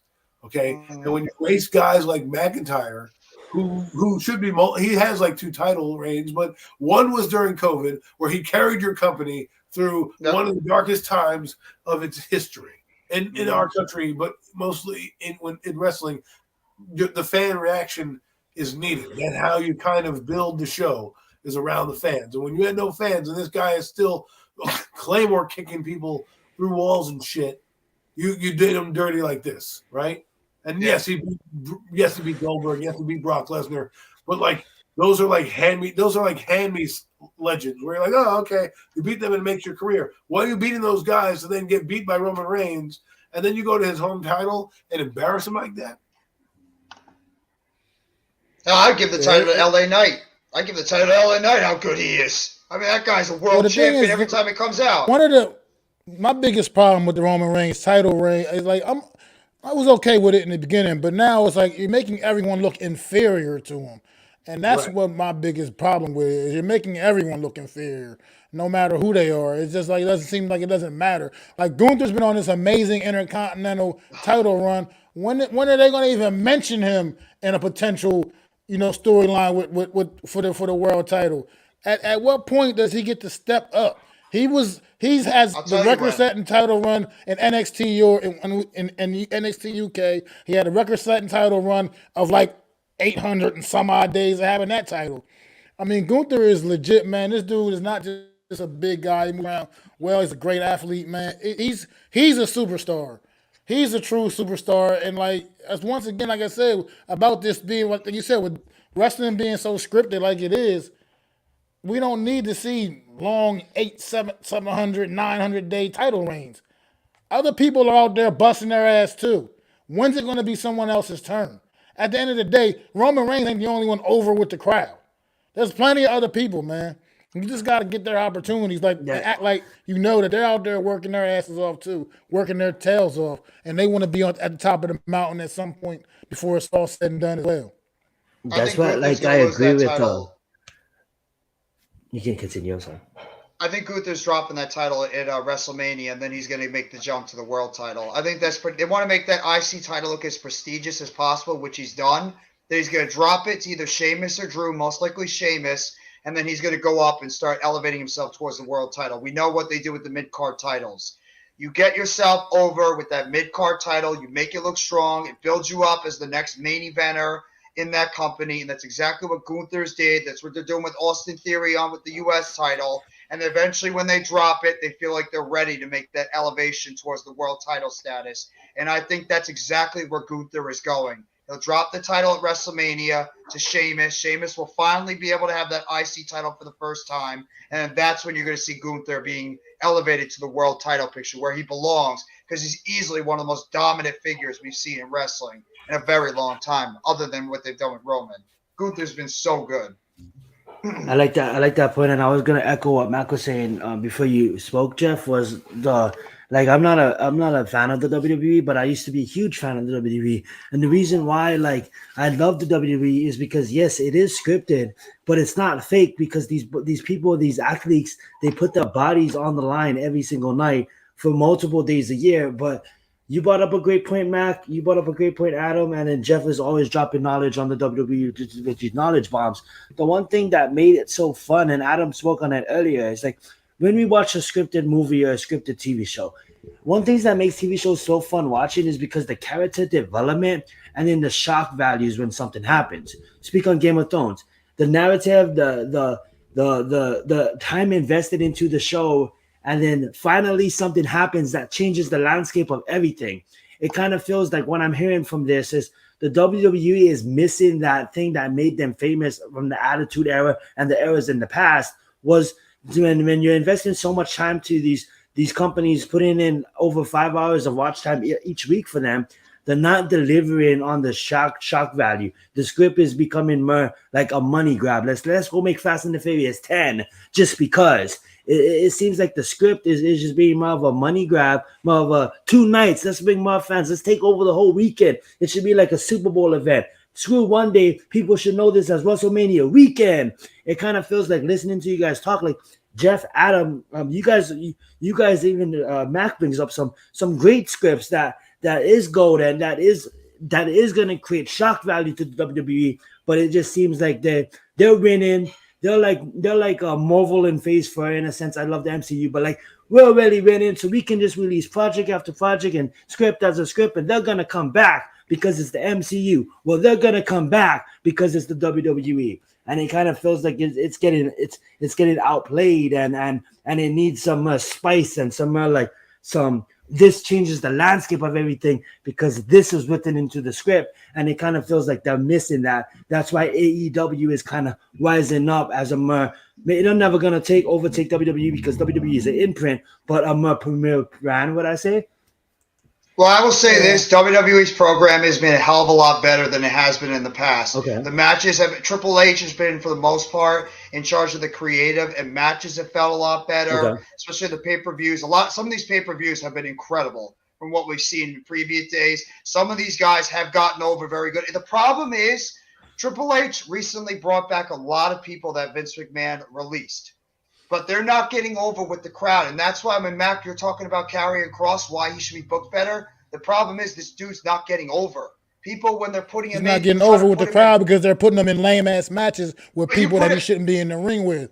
You put him in the But you ring also have with a people he Put should him in be a in the steel ring cage with. match. He's not getting over with somebody like Drew McIntyre and Rey Mysterio is the ultimate babyface. That's why they're putting him in there because Rey Madcap Mysterio Moss gets still more gets playtime reactions. than Karrion Kross. Even the Karrion women's Kross, division is not getting over. You put Karrion Kross in enough good matches, he'll be way over. When he was down in NXT, he had that fucking banger with Keith Lee. That match was absolutely amazing. You can't tell me the crowd wasn't feeling Karrion Kross after that match. Unfortunately, he got injured in the match, had to relinquish the title the day after he fucking won it, and then you know how that story, whole story goes. Obviously, he has to come wait till he's back, able to get back in the ring. He comes back. They put him up on the main roster. They take Scarlett away from him. They put him in some stupid gladiator fucking outfit gear, ring gear, looking all stupid and shit. Let that man get in the ring with people that on his level that he should be in the ring with, and he'll put on banger after banger after banger, and he will be over with the crowd. But you keep putting them in the ring with the Rey Mysterios and Madcap Mosses of the world. That's not what people want to see a guy of Karrion Kross's ilk in the ring with. They want to see him in there with the Sheamuses and the Drew McIntyre on a regular basis. And those kind of matches, he should absolutely be in the mix for at least a mid-card title. At least, if you're not going to have him in the world title mix, he should definitely be in the mix for the United States or the Intercontinental title mix. I mean, it's just not acceptable to me because you know what a guy like that can do in the ring, and you're not doing him any justice by putting him in all these little lame-ass storylines. Put him in something legitimate, and he will be over. He'll get over with the crowd. It's just a matter of how you're booking him. Don't use that. Don't use well, we tried this, no. Do it the right way, and it'll get over. That's what the bottom line is. I mean, if Vince McMahon just does what he can to ruin certain people, I feel like, and it's just ridiculous at this point. Karrion Kross is, Well, that's what I mean, one of because the Vince McMahon, most legit because guys what you he got. did. Well, but I mean, Because of what they did. Karrion Kross came in. He was poorly booked when he came to the main roster. He was doing all this TikTok shit. Then he left for a while, right? They didn't know what they were doing. Rebanded him. He left again. He was hot when he first came up.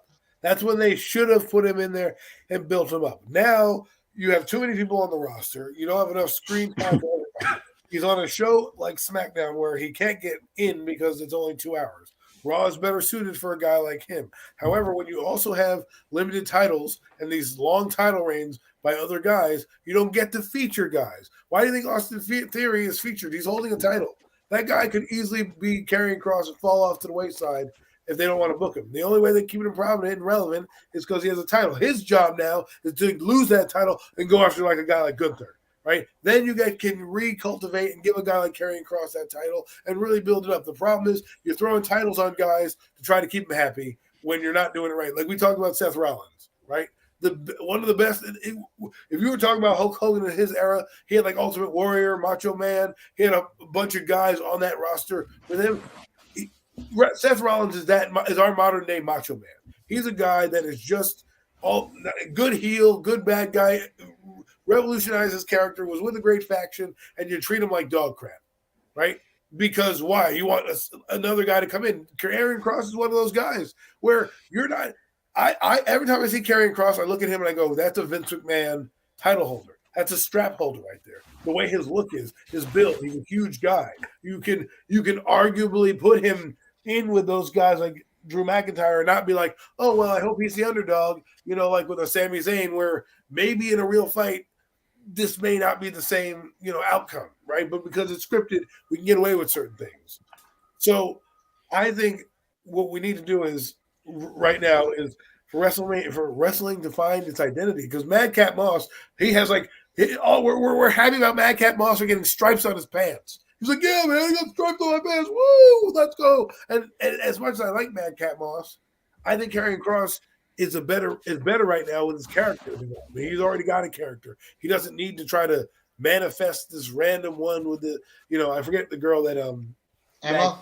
Emma, who is not great either, right? Madcap's got this. You can do the dark angle. He should be in the dark match with Bray Wyatt. That would have been cool, right? Because they both have dark demonic kind of characters. You could really push things up. and go. Instead, he fights Rey Mysterio. He fights guys who aren't really doing. Rey Mysterio's in limbo. He's just on there collecting a paycheck. You know he's never winning a title. He's still fighting and feuding with Dominic. And he gets into the ring with Karrion Kross, kind of like. I just think that Triple H brought back way too many people. I think he brought way too many people at the same time, and he's trying to book everybody, trying to make everybody look strong. And the fact of the matter is, some people aren't just going to connect, however you book them, however you try to present them. Here's the problem, and this is the straight facts. Some people, no matter what you do with them, just are not going to get over because the crowd doesn't give a goddamn about them, no matter how you present them. Karrion Kross might look great, presented great. He has the valet. Maybe the crowd just does not give a damn about this guy because there's something about him that no matter how you do this, and he had a strap match with Drew McIntyre, he had a steel cage match with Drew McIntyre, which were both great. And the fact of the matter is, nobody still gave a damn about Karrion Kross against those two guys. And no matter what you say about Rey Mysterio, he's still somebody that gets over with the crowd because everybody still loves Rey because he's Rey Mysterio. That's why they put him with him, because he's the ultimate babyface. And it's a way to get heel heat on him against somebody like Rey, as you're seeing somebody like Karrion Kross beating the crap out of him night in and night out. Some people just can't get over for some reason, and it's what happens when you bring back 50,000 people at the same time and try to book them all strong, when the fact of the matter is, like Adam just said, you have so many titles, so much time, and you can't get everybody over at the same time. It's just physically impossible. Some people, unfortunately, are going to have to suffer for it. And case in point with the women's division, what woman that they have brought back, or woman in general, has really gotten over besides Bianca, besides Becky, besides Bailey's even gone backwards in a way. Charlotte, even though we all can't stand the way they booked Charlotte. Trish Stratus and Lita are still getting great reactions. The women's division is getting crickets. Every time you see a women's match, it's like you're sitting there and you're waiting for a cricket to chirp because nobody gives a damn about these people. Maybe they just need time for the crowd to understand these people, crowd to get used to them, because it's not the same crowds that were back at NXT. But case in point, you can make somebody look great. You could present them looking great. You could put them with somebody like a valet that everybody's going to be interested in seeing. Sometimes the fans just don't care about these people and just don't know what it is. Just it doesn't resonate with the fans in general. Maybe that's a problem with Karrion Kross. Maybe that's a problem with Hit Row too, which we all agree that I think Hit Row suffered because they don't have a mouthpiece. They don't have a mouthpiece like Swerve Strickland or somebody that can really command that Hit group. Row is just not good. Over. Hit Row is just not because good. They have Shane Strickland. They don't have Swerve. He got them over. But they're just not good. I wouldn't really want to compare them to Karrion Kross.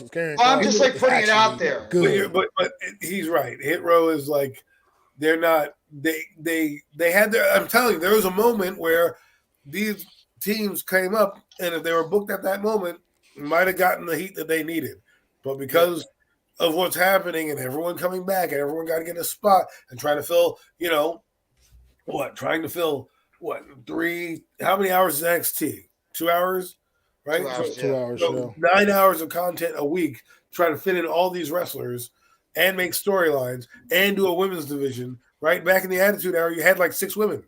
That was your women's division, 10 women. Mm-hmm. You didn't have as many. Now you have almost a full roster on each side. So now, eventually, I think what's going to happen is they're going to make a women's TV show, WWE Women's Division, on like a Thursday evening.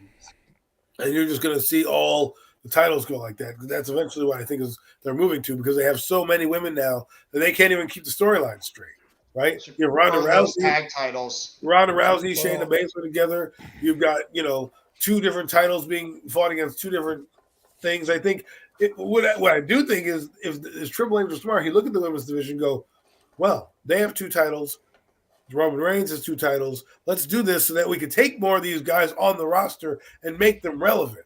Because the more titles you put out there, the more storylines you can have, the better you can make these guys get on TV. When you pigeonhole yourself with guys who've had championships for so long, it just loses its luster, because you only see the USA title here, or you only see this title here. And you need to blend the roster a little bit. You can have the draft, make guys able to come on each other's shows. It makes the stories fun. That could jazz it up a bit. Like I said, as much as I love the pay-per-views, the performances are great, but the storylines leading up to those pay-per-views have not been there. You're not wrong about that. Some of the storylines make no sense. They don't. AEW's got the same problem too. AEW threw together some of these matches that made absolutely no sense. No storyline build, no nothing, but they just threw them on because they thought it was going to be great matches. So it's both sides. Both sides have had their. Well, if you deliver on the match, the storyline can be forgotten. But if the WWE hasn't delivered on many matches when they put a hodgepodge of matches together. Right? Yeah. Look with Baron Corbin. They can't decide what that guy has. 1 minute he's happy, he's sad, he's got JBL, and now he's like, what are you doing? This guy is always on TV though, right? I get it. I understand the dynamic of wrestling from the 80s. You need your villains, you need your clowns, and you need your champions. But when you don't allow movement in the roster, and you have to have the same guys on TV every week because you're afraid to lose the eyeballs. Well, I don't like Chad Gabriel, but those guys are kind of funny. I love Chad Gable. He's so good. No, I think another underrated talent. Another underrated talent, in my opinion. They make him more of a clown than anything, and I think those guys with Otis could really be a tag team that you could remember, right? They're kind of similar. Real life best friends too, Adam. Real life best friends too, which makes it even better. Yeah, so real life best friends, so it makes it better dynamic. Because they're sitting around and eating lunch and dinner together on the road, coming up with these bits, right? And I know that they're similar to Kurt Angle's group that he had with Shelton Benjamin and those guys, and they're trying to play that angle, but you waste that guy's talent. He could be an irritating villain with a championship, right? And you can hate him and love him at the same time. But instead, thank you. Shoosh! You know what I'm saying? These things are fun. Imagine if he has a title. And he's like, now, all you people, what made The Miz was putting a title on The Miz. Because his character now becomes more arrogant because he has something over his shoulder to say, look at me. If The Miz doesn't have that guy, he goes by the wayside like Rick the Model Martel, where you're just, hey, there's a guy with a, looks good, whatever, but doesn't do anything. But now you give him the USA title, Intercontinental title, his character can evolve. Yep. No, you're right. I think Gable should have a championship. He should be in contention for the U.S. title once eventually if they break him away from Otis, which I don't want them to because the tag team division in WWE is terrible right now. They should be if you're not going to give it, the tag division is I feel like it's the Viking Raiders and the fucking Blood Usos, but the Viking Raiders are building up, but they don't do anything. It's okay, what do you now you're putting Sheamus and Drew McIntyre together. Clearly they should win the title because they're both good. And it's just this is what I mean. When you have too many titles and too many people and not enough room on TV to put them all, this is what you see. You said it. That perfect statement you just said at the end, Adam, is the reason why. Too many people signing too many. And they're rumored to be going after people that are supposed to be free agents after WrestleMania, like Jay White, Kenny Omega, the Young Bucks, a bunch of people that might be on their way to WWE. Then what do you do with the people you already have on your roster? You're going to push them to the side too. So sometimes you don't need everybody. You just build up the talent you have on your current roster and try to get them over. It's just going to make things more cluttered. All right. We got to get ready to wrap things up in a bit, man. It's a good discussion, by the way. I like that. Mm-hmm. And before we go, man, I'm just throw a random question out here at you guys. Just random. What's your favorite baseball movie?